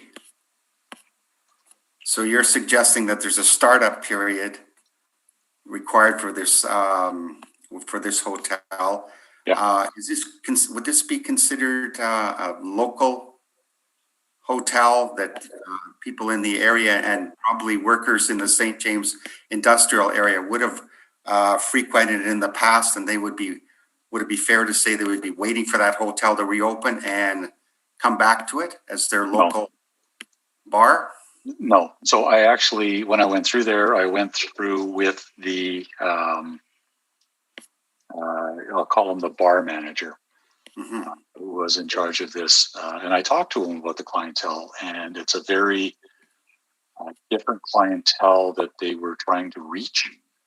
So the setup, previously this would be considered, in its old incarnation, would be considered more of a neighborhood bar. They are trying to change that and develop a more expansive business in here. I don't think that this hotel has any attraction to the St. James industrial area.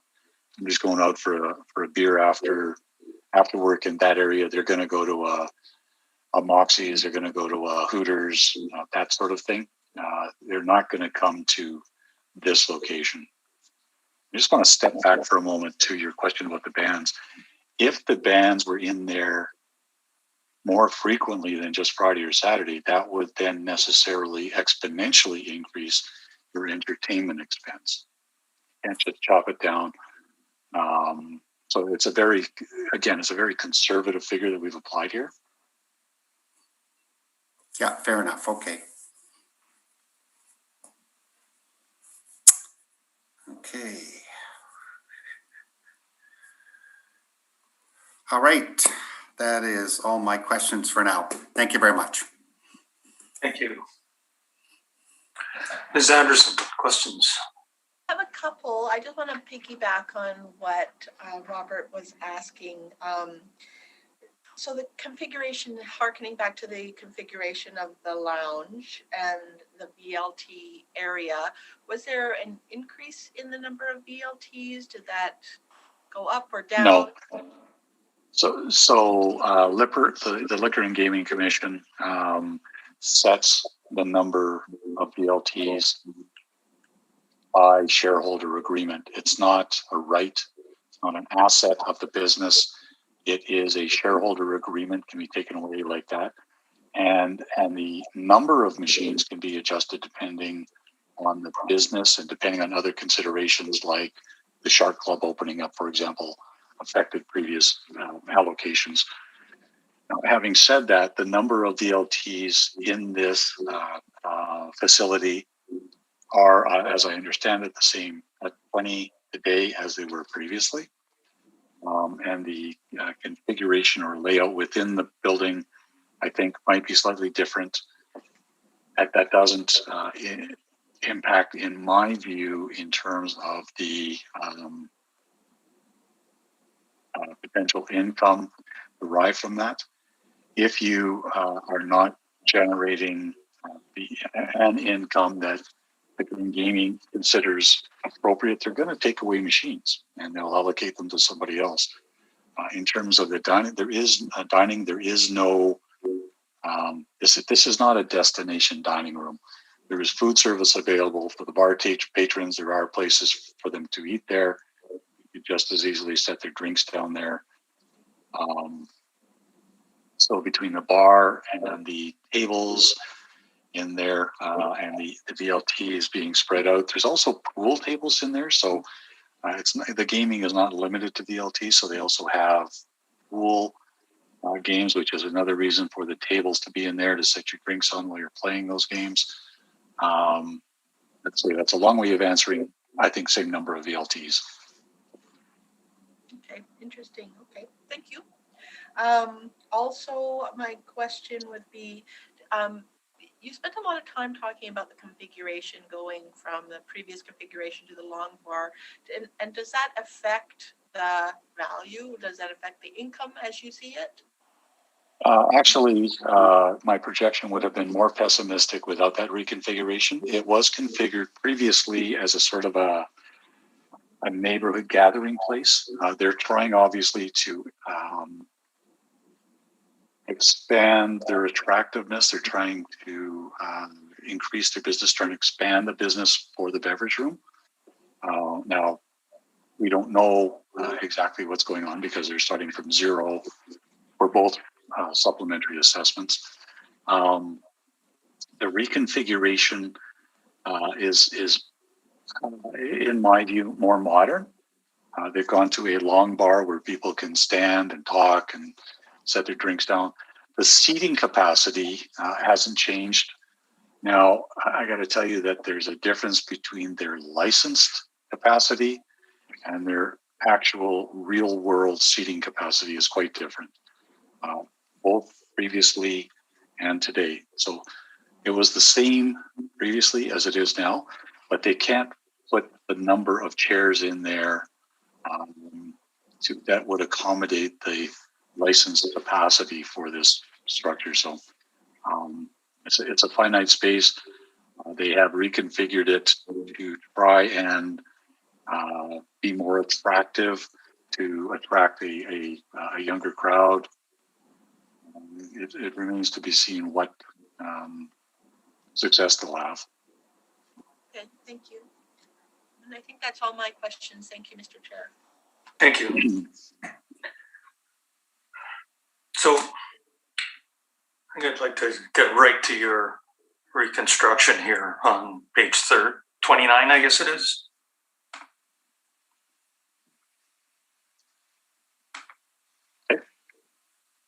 Okay. Now, for your revenue, are these the actual numbers from 2012 to 2015? Yeah. So when you're looking at the columns headed 12, 13, 14, 15, that was the actual income and expenses of the property prior to reconstruction. Right. So I guess my question is, you seem to have taken umbrage with the assessor not trying to estimate on 12 rooms versus 20 rooms, but you've not done that either. Is that correct? No, that's not true. And so as you look at, so when you look at line 1, room revenue, yeah, you'll see there the actuals based on 20 rooms, monthly rentals. And I thought I had gone through this in my... So you're saying you stabilized it higher than the average, and no, that's and accounting for it? The basis, no. And so the basis of my estimate is $85 a night average room rate times 12. Oh, at 30%. 30% times off. 12 rooms times 365 days, 30% occupancy. Got it. And as far as the vendor, and that hasn't changed, so those are actual numbers that we're looking at. You stabilize the vendor revenue.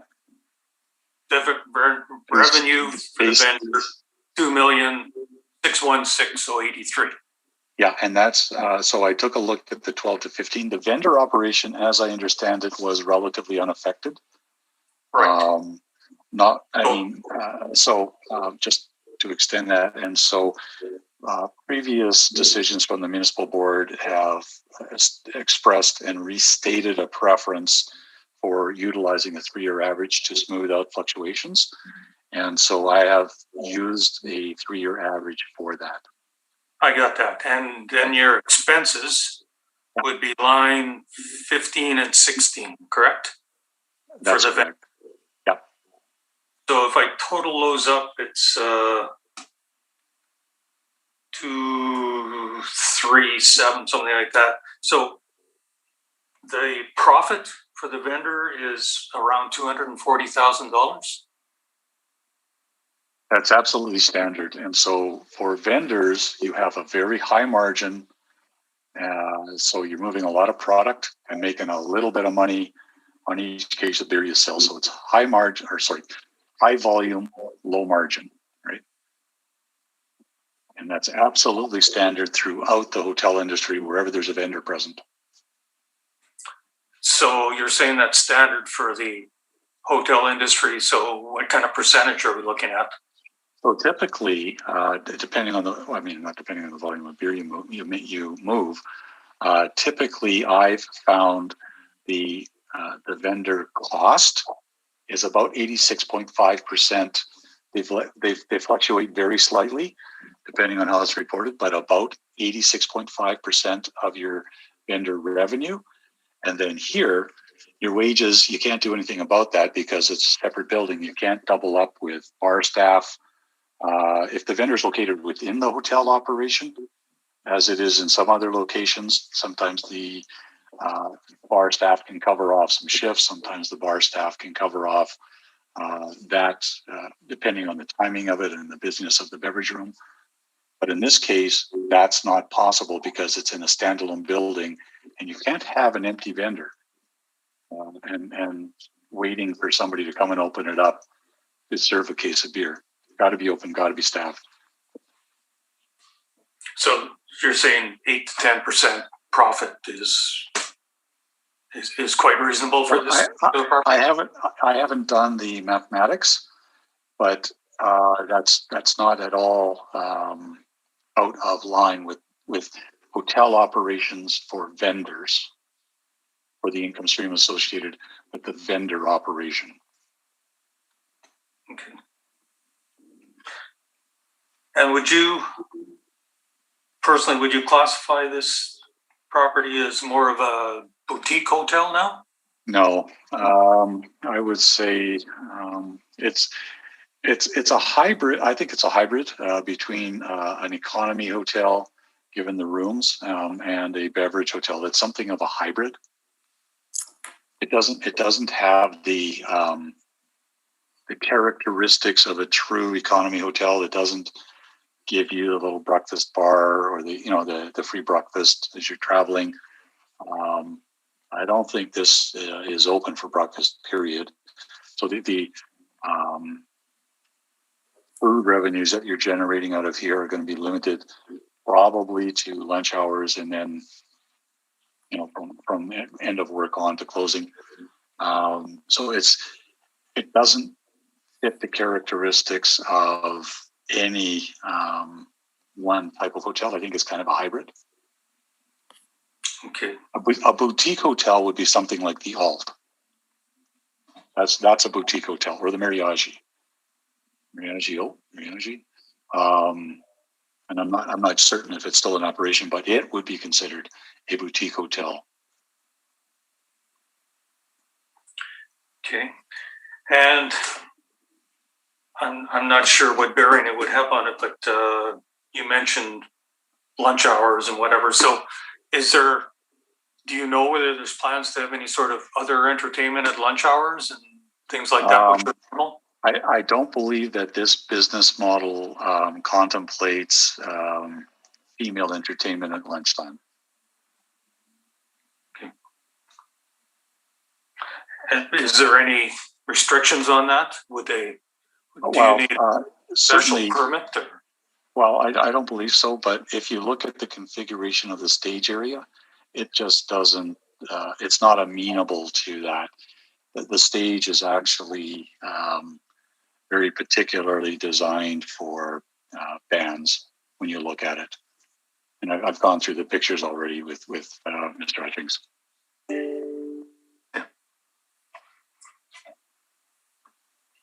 Okay. I thank you. Mr. Brown, desire for a summation, or did you want to save that until we hear the other supplemental, or are there issues here that you want to recap? We can save it for the 2020, I believe. Okay. Mr. Borgstrom? Sorry. Well, in truth, I don't feel the need at all. I think that the points I wanted to make have been set forth, hopefully clearly enough. Right. I think that the board is aware of the arguments being made, so I don't feel an overwhelming need to sum. Okay, thank you. So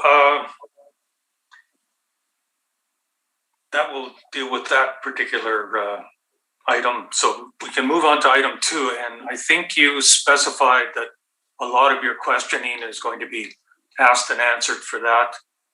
There'll be some other issues such as the sale price, I think we're going to have to discuss that on this particular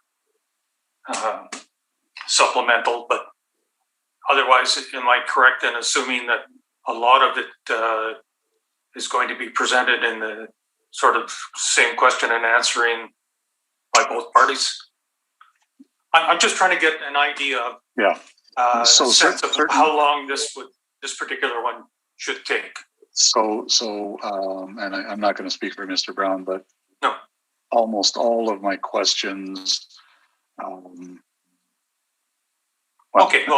asked all the questions I want to ask. Whether or not I'm going to get answers now, don't know. And the sale price, I think we've already chatted about briefly, but I may have some questions for Mr. Brown on that. Okay, let's forge ahead then. Mr. Chair, may I ask for a 5-minute break? You may. Let's take a 5-minute break and then we'll resume. So I will adjourn. Thank you.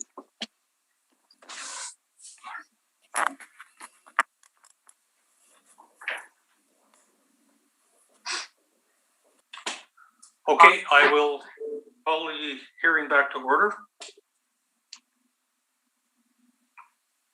The next item we'll deal with is number 2 on the docket, which is the 2020 supplementary assessment for 1719 Portage. So, Mr. Assessor, when you're ready, we'll hear from you, please. And would you please state what the reference date is for the property? Yes, thank you, Mr. Chairman. So moving on to file 20-878. Once again, same roll number 0756-903-4600. Subjects once again located at 1719 Portage Avenue. This time we are dealing with the 2020 assessment at $2,311,000, and the reference date for that is April 1st, 2018. So this time, moving on to page 2, once again, we had the fire in May 2017. Hotel portion shut down, vendor only. Once again, this was heard in 2020 with just the vendor being assessed. And that was confirmed at $1,973,000. Turning to page 2, this time we can talk about the sale at $2,155,000, bought by the current owner. And moving to page 3, this time we will finally see a statement from the current owner. So once again, 3 years stabilized, 15, 16, 17. I will note 16 was only a part year. Not entirely sure for the reasoning behind that, other than it's probably just for the post-sale, the 4-month post-sale. That is exactly what it is. So it was bought in August. So the 16 column is only for September, October, and December. 2017, of course, has the fire in it. So it is, of course, a part year as well. And I'll get into that as I go through it. So once again, we've got the stabilized column on the left. Moving down, this time we have adjusted the room revenue to $100,000. I'll just state right off the bat that this is done on a historical performance level. We did not look at occupancy or room rates since they were post-reference, and factoring them back is it's not always an exact science. We went with historical performance. And as we saw in the previous, we were lower than the agent anyway, so shouldn't be an issue. I will note the 2017 and the other column, there is a line item and it's $324,170. I'll just get you to turn to page 47, or I guess you guys don't have paper copies. I won't make you go all the way to page 47. Those are insurance proceeds from the fire. You'll note that we did not use them in the stabilized column. but they did have, it says, business activities from the beverage room and room rental ceased after the fire and will not restart until the restoration of the hotel. The revenue recorded represents amounts received to December 31st under the claim. So they did have some business recuperations. The company was covered for business interruption is how they classify it. So going forward, we used $100,000 for the room revenue. We bumped up the beverage revenue slightly from 2017 because it did close down from the fire. The vendor revenue stayed the same because it was unaffected by the fire. And then for other, we've put that to $10,000, ignoring that insurance claim. So we are using a revenue that is below historical levels. You can see in 2017, not even a full year, they were doing 3.3 million. 2015, the last year before the sale, they were doing 3.7 million. For the assessment, we're using just over 3.1 million. Moving down, no room expenses shown on the statements. Once again, we've deferred to the 30% of room revenue. Use actual cost and wages for food,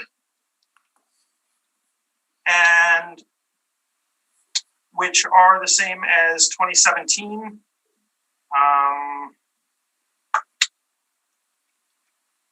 We've lowered the beverage cost, but increased the wages to $112,500 and $90,000 respectively. Vendor costs and wages stayed the same, and other, we've given an allowance of 10% of the other income. Moving down to undistributed expenses. This time we've stabilized the A&G at 15.7%, down from the 18% on the previous cycle. Allowed 1.4% for marketing at 14%. Well, notice the marketing has gone from 74,000 under the old owners down to under 3 for 16 and under 4 for 17. Yet we still allowed 14,000. Energy and water, we've moved that down due to the building being more efficient now. And the repair and maintenance, we've moved that down due to the building being newer and requiring less upkeep. Once again, 4% management fees and 3% FF&E reserve for the furniture, fixtures, and equipment that we're not assessing. We've used the actual 2017 taxes at 13.5 and 49.2 for the business and property taxes respectively, and the actual insurance at just under 30,000. Net VLT income, which is the last line before the NOI. Historically, this property's been up in the $200,000 range. 2016 was only 4 months. They did 70,000, and then the fire in 2017, they only did 6. We've stabilized that at 100,000, which is well below historical, and we would expect that to come up in due time. I'll just quickly note the 3 NOIs for the 3 years. 2015 at 6,000, 2016, which was only 4 months, at 173,000 roughly, and then 2017 at 402,000. First statement from the new owner, and the NOIs come up quite a bit.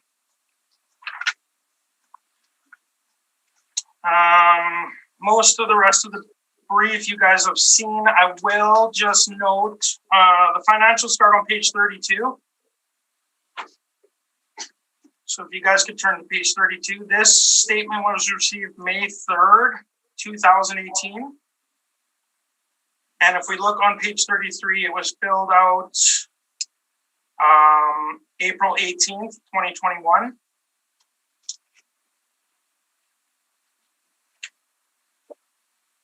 Oh, sorry, April 21st, 2018. The dates are a bit backwards. That makes more sense. And then when we go to page 36, we received another income and expense statement from the owner. Also claims to be filled out April 21st, 2018. This one was received May 14th. So less than a week later, 11 days later, I will note that the income and expenses don't match up on the two statements. They are different. So somehow two statements received 11 days apart, and there is some substantial variance in these, which is a bit perplexing, especially because it looks like they were dated on the same day, but received 11 days apart. So I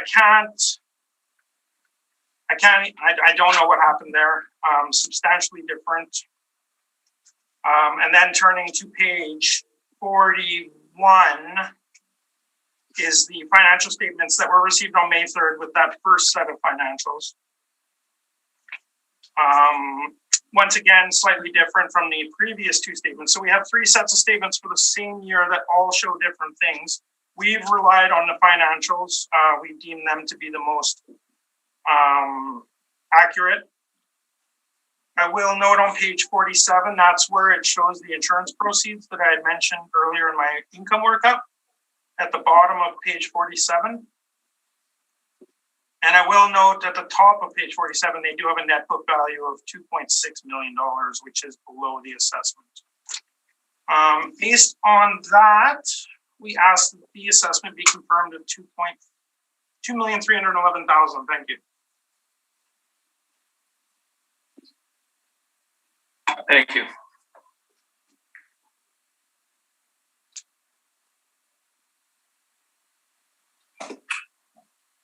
Mr. Borgstrom, you have some questions for the assessor?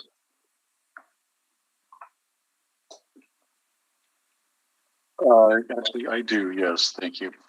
So I want to start, your approach here is the same, or is it different from what you just showed us for the supplementary 2019 appeal? It is both the same and different. Okay. Because 2016 was only 4 months, and because 2017 was affected by the fire, in essence, we were looking a little bit further backwards to some of the other historical numbers to make sure that the stabilized made sense. Okay. So for 2017, you made reference within the notes to insurance proceeds of about $324,000. Correct. Now you also referred to the net operating incomes on the bottom of your page 3. But if you take, and you also indicated that those insurance proceeds were not considered or included in your stabilization, correct? Correct. Now, when you look across the line at the net operating incomes that you referred to, if you take away $324,000, which you have excluded for the purposes of stabilization, doesn't that dramatically reduce the net operating income? Does, but it does stand to reason that the hotel might have performed like that. It's not a recurring income stream, right?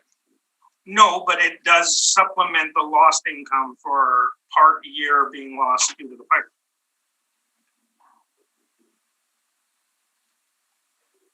For the purposes of your stabilization, though, you have excluded that, right? Correct, but it's okay to look at it. Okay.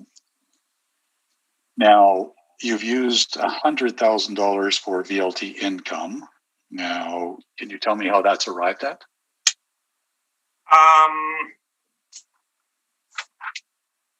We've obviously made an adjustment downward from historical, but upwards from 16 and 17, which were not full years. So how specifically were those adjustments made?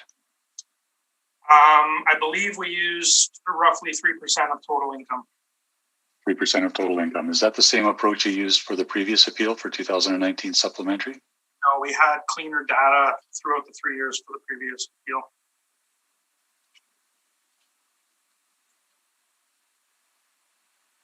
I see here at the bottom, you're showing 21 VLTs at the bottom of your page 3.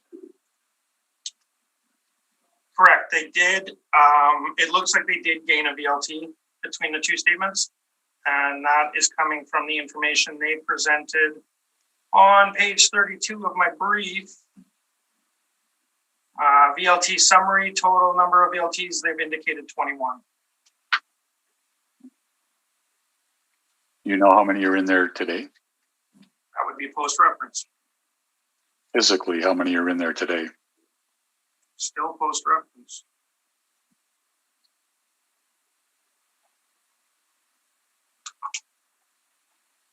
The in looking at the management wages, you've stabilized here at 55,500. Correct. For the 2019 appeal, you applied $84,000 for the manager's wages. Correct. The income was also almost $700,000 higher. And you've applied 15.7% of, when you total up admin and general, A&G management wages, and A&G wages and benefits, that totals up to 15.7% of what? Revenue. Total revenue? I believe so. Including VLT? No. So not total revenue.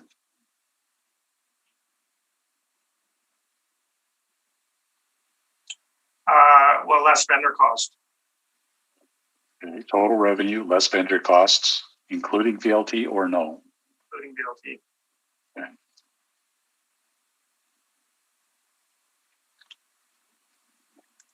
Now, you've already indicated that 2016 was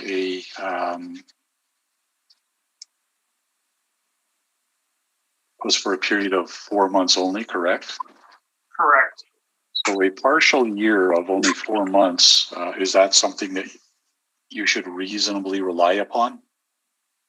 I don't believe we put any weight on that. Okay. Similarly with 2017, there was a fire in there in May, I believe, of 17. So you've got, let's call it 4.5 months of operational income and expenses in there. Is that something you should properly rely upon? No. And so, given your answer on 2016, can I conclude that you placed no weight on 2017 as well? I mean, some of the figures are carried over. We did allow food wages and food costs, despite there being no food revenue. So how is that possible? That's a good question. This is your work, right? I'm defending this. Yes. Is this your work? This is not my work. This is not your work. Did you review the materials before you attached it to your brief? Yeah, I looked at it. And so no food income, but food expenses. Does that make sense? I mean, I could remove those for you if you like. So the question was, does that make sense? And I said I could remove them if you like, if you don't like them. I'll take that as non-responsive, Mr. Chairman. The room revenues, so if we place no weight on 16, as you said you considered some figures from 2017, if I heard you correctly. Did you consider the room revenues for 2017? No. Did you consider the food revenues for 2017? There are no food revenues in 2017. Right. Did you consider the beverage room revenues for 2017? No.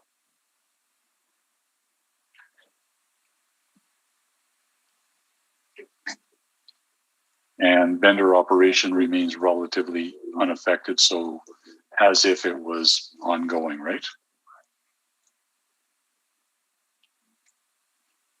Yes? Correct. Now, the beverage cost, if you didn't, and you've answered that you didn't consider beverage revenues for either 16 and now 2017, how do we arrive at a stabilized beverage revenue of $321,262? 10% of revenue. Of which revenue? Total revenue. Well, it's a circular calculation. If it's 10% of revenues, you have to have a revenue stream, and it's 10% of what? You can't take 10% of beverage room revenue until you've actually calculated, right? Oh, I mean, we looked at historical, even though 2015 was 817. If anything, that looks low to me. Okay. And what did you stabilize the 19 stop at? I don't have that in front of me currently. Okay. So you've gone with 10. Let me suggest to you that the calculation is not based on 10% of revenues to arrive at beverage room revenue. Let me suggest to you that that calculation works out to 10% of the total revenues. Would that be accurate? Sure. Is that a yes? Yeah.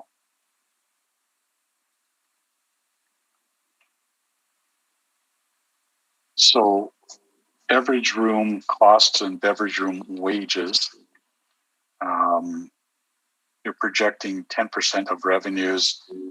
You stabilize numbers you show in red, and you show in red there. Why? Because they've been changed from the actuals. And a change based on what? 35% and 28% of the beverage revenue. So it doesn't matter what the beverage room revenue is. You're going to use 35% and 28% for those line item expenses. Correct. And those percentages are based on what? Comparable hotels. Can you show me where in your brief those are? Once again, we do not have those. Now, previously, and certainly at a municipal board hearing on a different hotel, you included income and expenses from comparable hotels for a hearing before the municipal board. You indicated that you had privacy concerns here for that information. Why would it be okay in one venue and not this venue? You'd have to take that up with our management.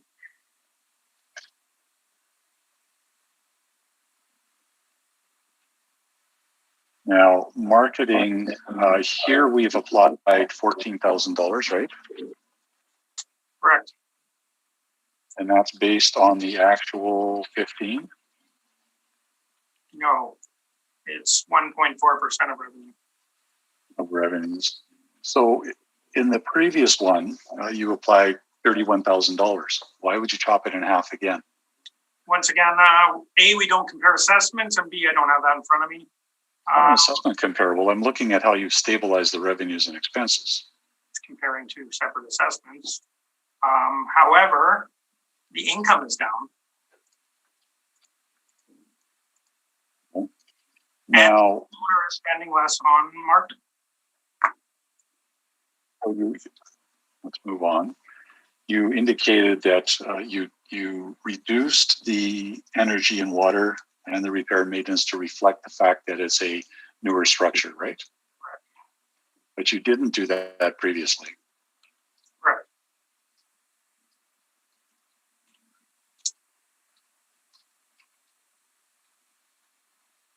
So is it a standard ratio? Just turning back to VLT incomes for a moment. Is it a standard ratio that it should be 3% only of your total revenues? No. That's what, and I understand that you said you didn't prepare this, nor did you review it. You know how that was arrived at? It's probably a calculation based on how many VLTs and looking at historical performance. Once again, if anything, I think it's low. You think it's low without having reviewed the materials? With having reviewed many hotels in this cycle, I think it's low.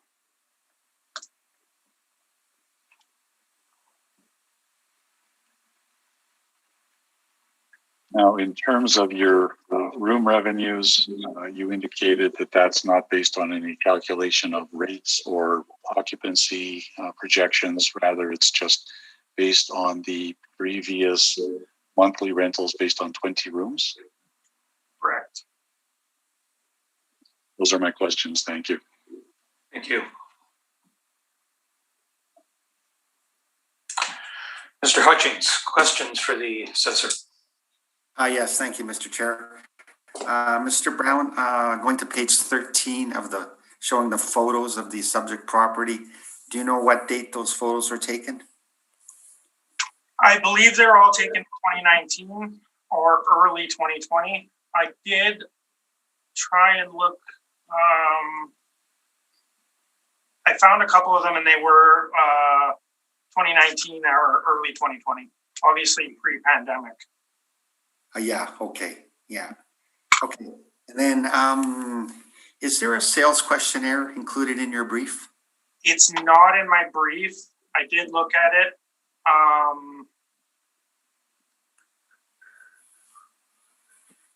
Can pull it up. Well, it not being within his evidence, I would object to his addressing that.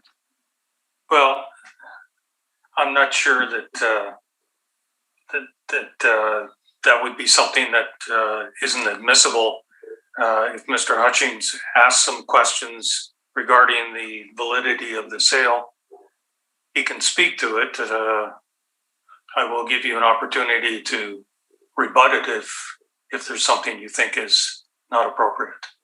Well, it's Mr. Chairman, with all due respect, it's not within his evidence, and my opportunity to prepare rebuttal would then necessarily involve communication with whoever prepared the questionnaire, perhaps providing clarification for some of the information within the questionnaire, and I just won't have that opportunity here on the fly. Okay, but Mr. Hutchings asked if there was a sales questionnaire. Yes. I'm sorry, what was I that? have general questions that I can ask. Okay. Yeah. Let's proceed that way. Okay, yes, okay, yeah.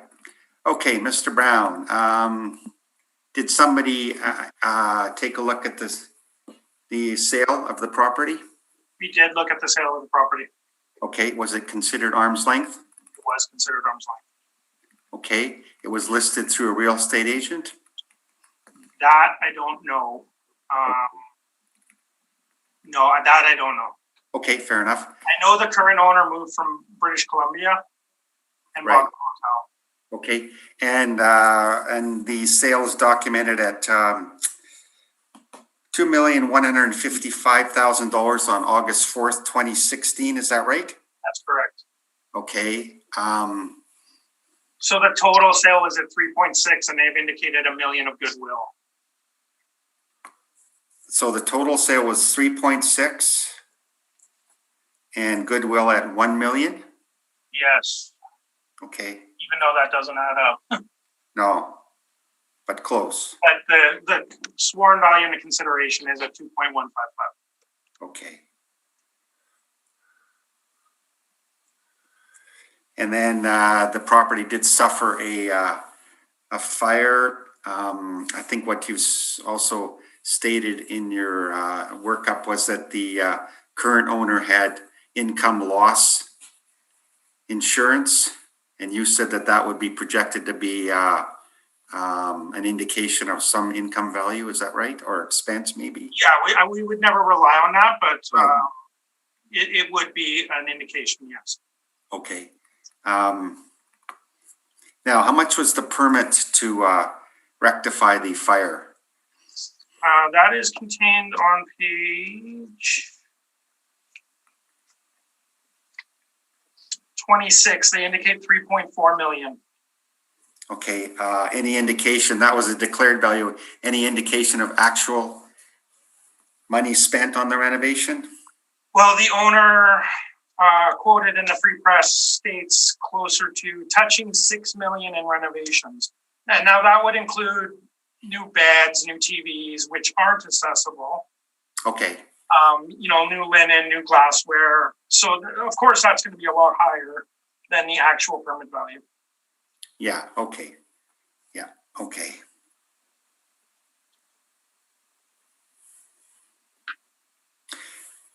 Now, so the sale was at 2.155 million. but there was a declared value of 3 point. The permit value is 3.4, the sale is at 2.1. Okay. So approximately $1 million would be attributed to business value. Would that be fair? Well, according to the sales mailer, they've taken the goodwill or business value out of the sale price. Yes. When they gave the consideration paid and the sworn value. So that was already deducted in their minds. Okay.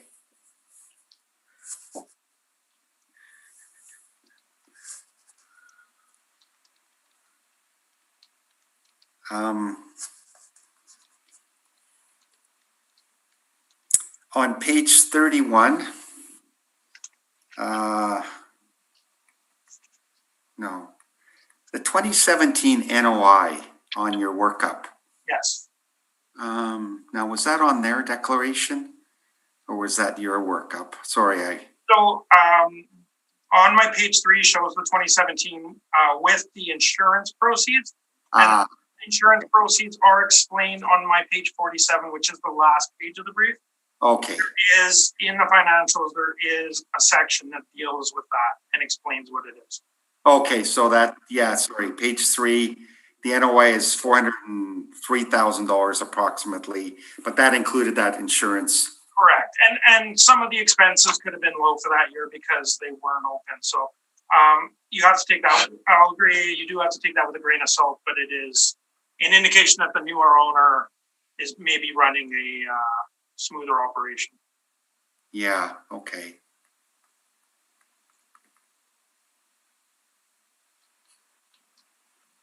So you reconcile that on page Page 3 shows my stabilized, which would be. okay, yeah. Okay. So how much weight do you put on this this sale in 2016? Well, clearly not a lot because we are only slightly above it. Despite the large scale renovations on top of the sale price. I feel that this assessment is not very aggressive. Let me say it that way. Okay. My last question is, okay, considering the improvements that have been done on the property, in your opinion, how much will that affect the income on the property? The current physical condition? I mean, in my experience in Winnipeg, whenever a new bar or restaurant opens up, people generally want to go check it out. Sometimes the first months are the busiest months and then it tapers off. So I don't generally, with a restaurant or a lounge, I don't agree with the ramp up requirement. The rooms, yeah, that might take a little more to ramp up. And I mean, this hotel will never be operating at 80% occupancy. It is a beverage hotel. Most of its revenue comes from the sale of alcohol or food. But I do expect them to do better than their historical levels. Okay. Thank you very much. That's all my questions, Mr. Chair. Thank you. Ms. Anderson, questions? Sorry, I can't hear you. I have no questions at this time. Thank you. Thank you. Just clarification on the admin in general, 15.7%. What is that based on? Is that what you consider an industry norm? We have a range. The previous assessment was at 18. That would have been on the slightly higher end of the range. This would be on the lower end of the range. But with the lower revenue, it could be argued that, you know, there would be less wages. Okay.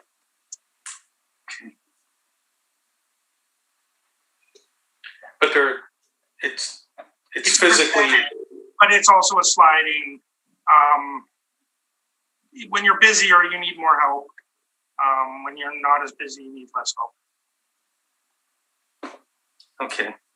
And you've made reference a couple of times saying historical, and when you're saying historical, that's why you've included that what 2015 is historical? Is that what you're? Yeah, and I mean, looking back even further, it's like doing a new hotel where you have no financial. This one, we're doing a new hotel, but with the information from the previous owners. The 2 years from the post sale are not complete and therefore can't be relied on.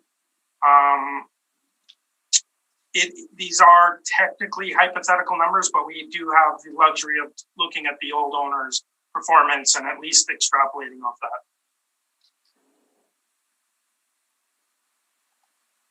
Okay.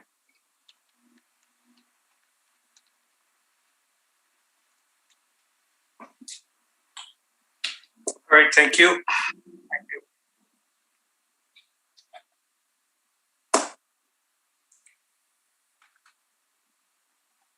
So, Mr. Borgstrom, we'll hear from you when you're ready, please. I do have a couple of questions arising from Mr.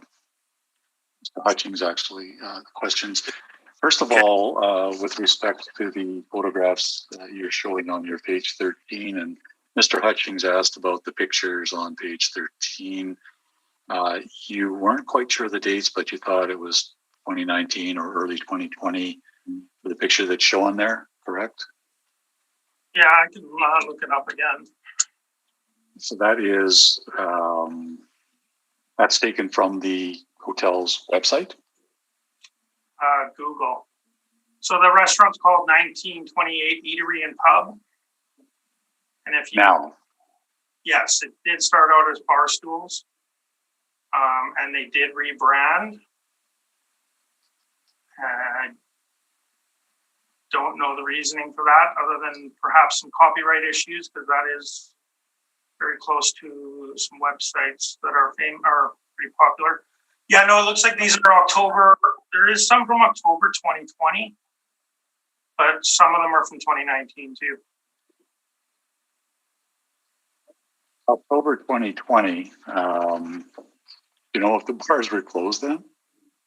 Yeah, it shows people with masks on. Yeah. And there are a few people in the picture, but there is not a lot. Okay, so now when you say from Google, what website is that image taken from or linked to? So people can post, it's people that do reviews, they post pictures. Okay, so what is the source of this picture? Users take pictures, and then Google asks you if you want to upload them to the website. I understand that, but when you link or click on an image through Google, it can take you to a website where the original photo was posted. Where is that? Originally posted to Google by users. Okay. So you think that's October of 2020, or is that when it was posted? I mean, that's when it was posted. Okay. So do you know what day of the week this was posted on? No. Now, certainly you would anticipate that Friday nights and Saturday nights would be a lot busier for bars in general. Fridays, Saturdays, Jets games, Bomber games would be the busy days. So we know that there were no Bomber games in 2020, right? That's correct, but and so in October of 2020, we know that there was no Jets games going on. As a 2-year assessment, and those statements aren't accurate for the entire 2 years of the assessment. I'm trying to narrow down your photograph here. So no Bomber games in 2020. We know that Jets games were not happening in October of 2020, right? Yeah, I mean, I'm not relying on these photos for valuation. Okay. So you don't know when it was taken, who took it, or what day of the week it was taken, if I understand it.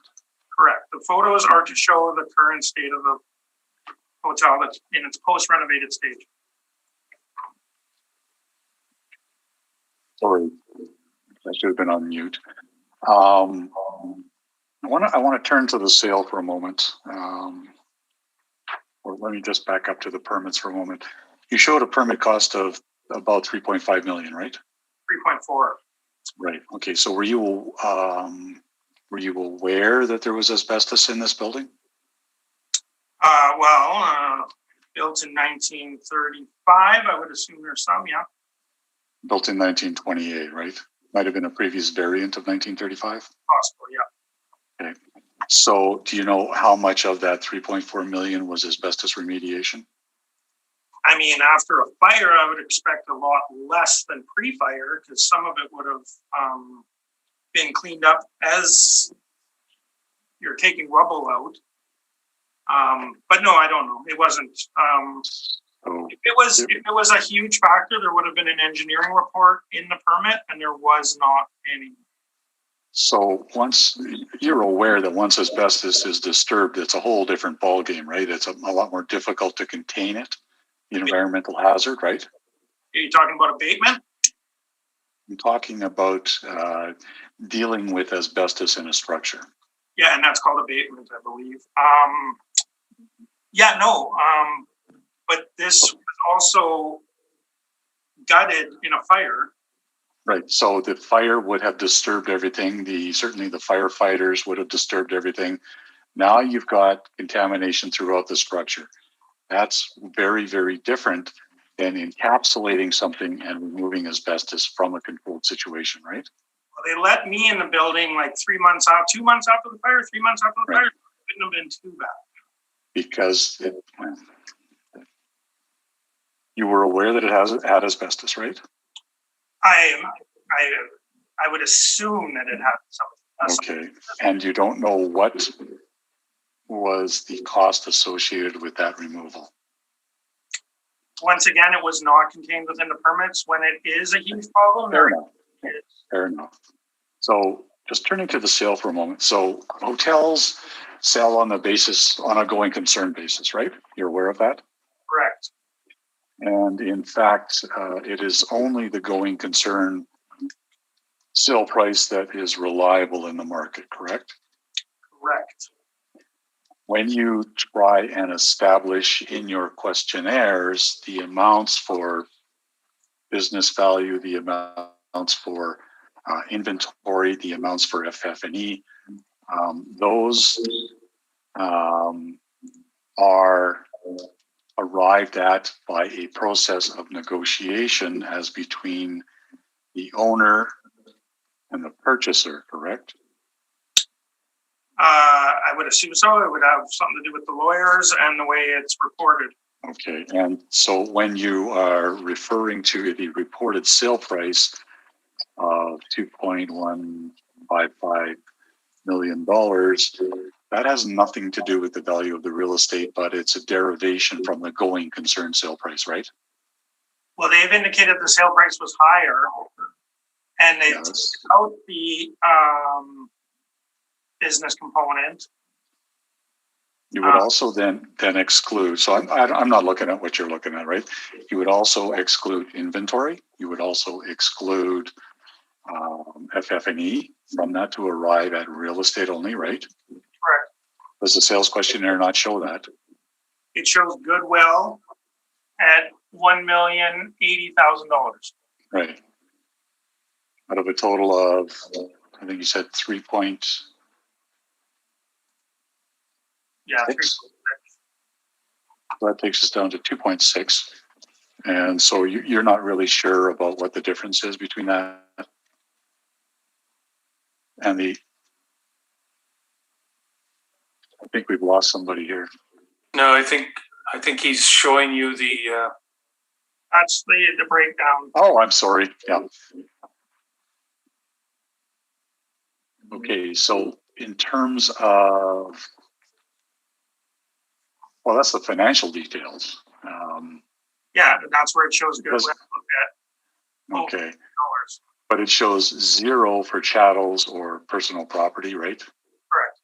That's not likely, correct? Yes.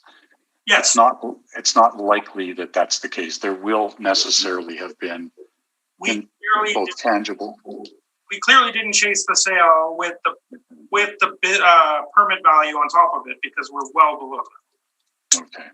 And in fact, sale prices have been ignored, particularly for hotels in the past. The McLaren comes to mind, where there was an $800,000 sale in the reference year. The board decided on a values 450, give or take. I am familiar with that, but I wasn't privy to the arguments involved in that hearing. You wouldn't ever rely on the declared reported transaction price other than for the going concern, right? And, oh, sorry, I just got an email from Belen. Okay, sorry, where were we? In terms of establishing an assessed value, you wouldn't ever rely, okay, so you wouldn't ever rely on. We look at the sales to generate cap rates and to, as a going part for the assessments. Going concern cap rates, right? Of course. Yeah.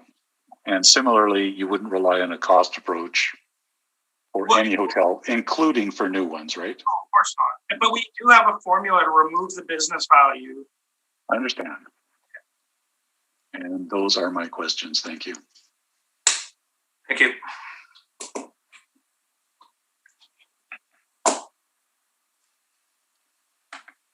Oh, sorry, I'm booked into a case management conference at noon.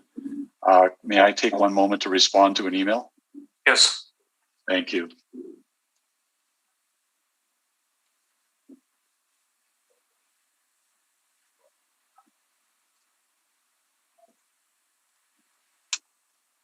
So my questions are going to, or my brief is going to be very brief here.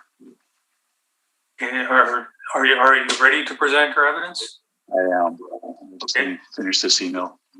Yep.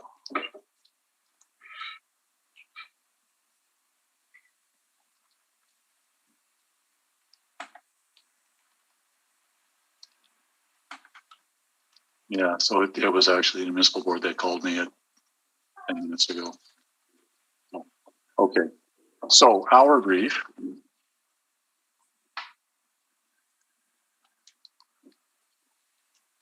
takes exactly the same approach as we previously did. I can tell you that we have reviewed 2 more years of occupancy statistics. The 2 additional years are for CBRE, and these are for Winnipeg specifically. Again, I have stabilized the income and expenses in a method very similar to the approach we took previously. And we show, let me just back up for a minute here. We show that on page 31. I can tell you that I have shown on our page 31, 2012 through 2015, I have completely disregarded 2016 and 17. I've disregarded 16 because it's 4 months only and we don't factor those things up. Similarly for 2017 with the fire in May of 2017, that reflects only about 4.5 months. So again, I disregarded it. So my projections are based on what happened previously. Other than for some items, but as with the previous property, I have projected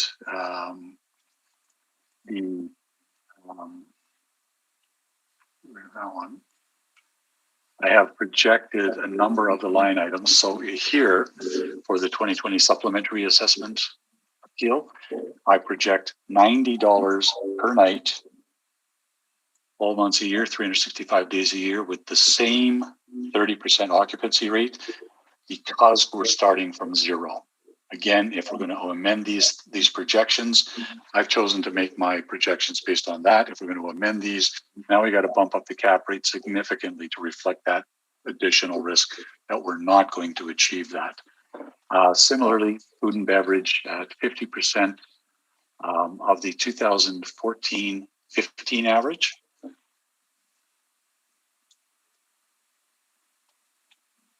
And for the vendor, I've used 14, 15, and 17.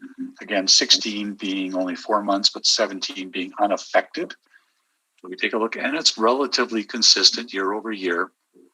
We stabilized on that. Similarly, we'll do the expenses departmental per vendor on the same basis. Rooms, exactly the same way, one person, 8 hours a day. The minimum wage as of 2017 was $11.15 plus CPP-EI.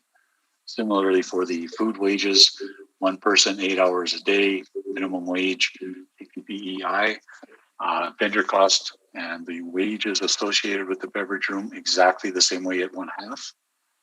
Now, the advertising, marketing, and promotions, again, we're disregarding 16 and 17 for those reasons already referred to. You have to spend more on marketing for a startup operation, starting from zero, exactly the same $85,000 projected expense. Heat, light, and power for exactly the same reasons, 75%. Repair and maintenance, again, 25% of the average because it's a newer structure. Removal of business value and reserves are, again, not included as a line item within the financial statements, but it is a standardized expense, exactly the same as the city has done. BLT income, again, 1/2 of the average between 14 and 15. And then again, the actual business tax and property tax. 12% cap rate, 10% for FF&E. We are looking for a reduction down to $916,000 based on all of that. And I believe that is the information we wanted to cover. So on page here, page 31 shows the historical information ranging from 2012 to 17. Our actual stabilization is shown on page 30. And I've given you the reasoning for that. The balance of the information with this brief should be similar to what was in the last 2019 one. So with that, I am open for questions.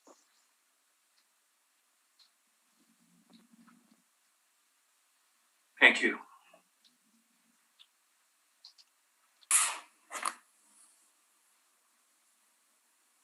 Mr. Brown, questions for the applicant? Yes, thank you, Mr. Chairman. So I'm looking at your stabilized income workup on page 30. Thank you. Yeah. Okay, so you've got 14, 15, 16, 17, the average of 14 and 15. Then you're stabilized prior to business and reserve removal, then stabilized, correct? That's correct. Okay, so I'm just gonna work my way down. So 14 and 15 average revenue at 3.7, you reduced that to roughly 3.3? Sorry, for 14 and 15? 14 and 15 average, 3.7. And then the stabilized comes down to about 3.3? That's correct. Okay. So we also, but you, as I've gone through the reasoning and I've given the reasons, right? So your food revenues are changed, the room projections are changed. So, yep. Just a by rote comparison of the average as compared with the stabilized doesn't work for this. I've used a different basis for my projections. Yep. I'm just highlighting some of the differences. So, but then we're moving down to department operating expenses, and then you have the total department expenses. So for the average 14 and 15, you have just over 2.1, bordering on 2.2 million. And then for the stabilized, you have almost 2.77, say. So the revenue is coming down, but the expenses are coming up.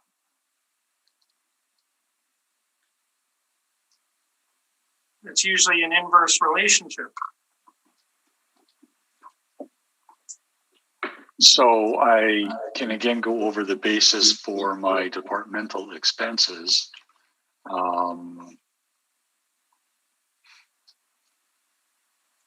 The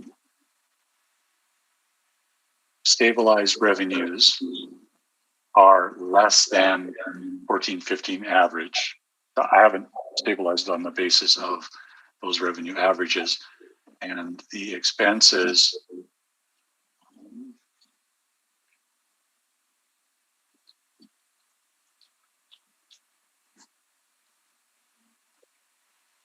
Also less. Let me just check the formulas. Yeah, I feel like your average is Yeah. it could be closer to 3 million, just under 3.1. So it looks like you have a mass. One person, average of 1/2.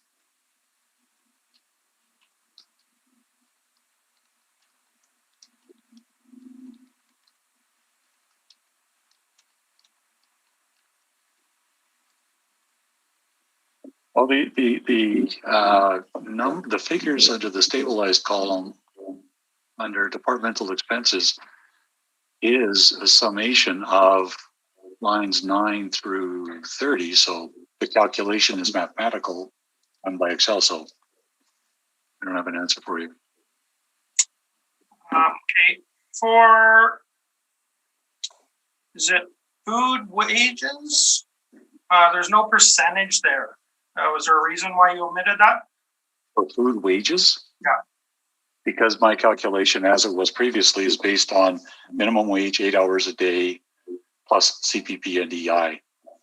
Okay, but it Not based on a percentage of the cost wouldn't be helpful to show that. or the revenues. Generally, we show all. Well, I've given you the basis for my calculations, and I did exactly the same thing for rooms. At the basis, but for comparing stuff, is it not helpful to show the percentages for all those line items? Not necessarily. Not when you're not when you've buried it like I have here. It just happens that it wasn't in there. But the basis of my calculation is $11.15 an hour. One person, 8 hours a day. I suspect that the food was available more than 8 hours a day, plus CPP and EI. That's what it calculates out to. But those percentages are generally for comparison purposes. If we use actuals, we have a basis for the number, but we still show the percentage. But operationally, it's very different. You got a startup, so like you're not going to have less than one person prepping the food in the kitchen.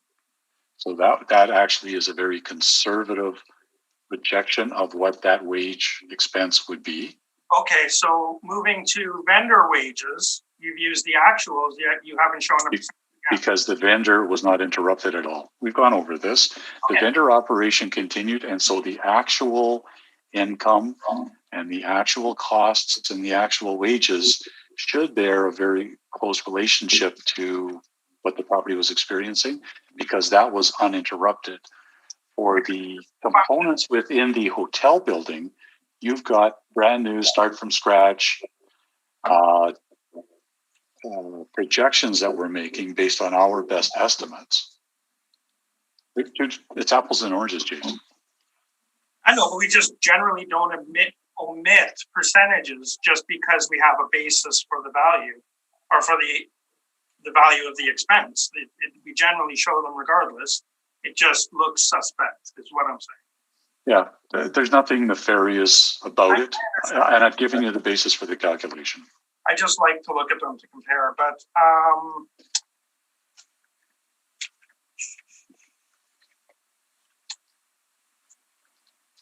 those are all my questions. Thank you. Thank you. Mr. Hutchings, questions for the applicant? I am good, thank you. No questions. Ms. Anderson? Questions, thank you.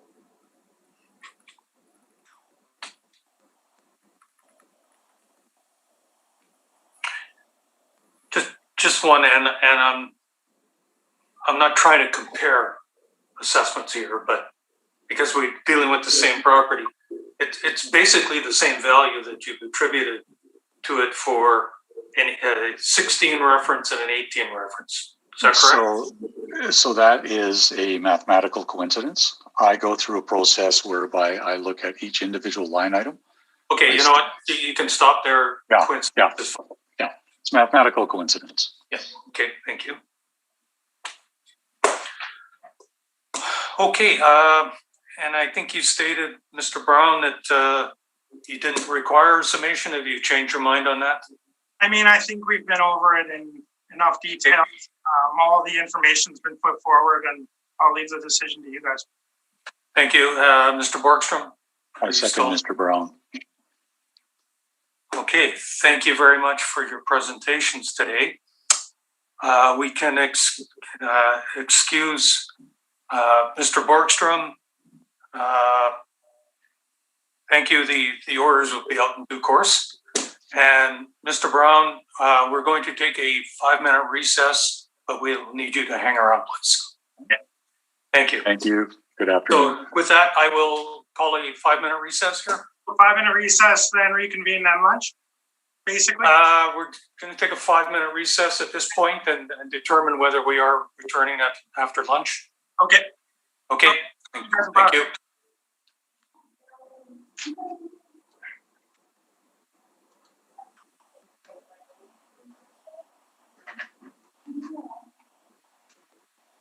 Thank you. I'll call the hearing back to order. And just state that the last two items on our docket, files 20881 and 20882, will be adjourned to a later date at the applicant's request. And with that, I will thank everyone for their participation and call the hearing to a close. Thank you.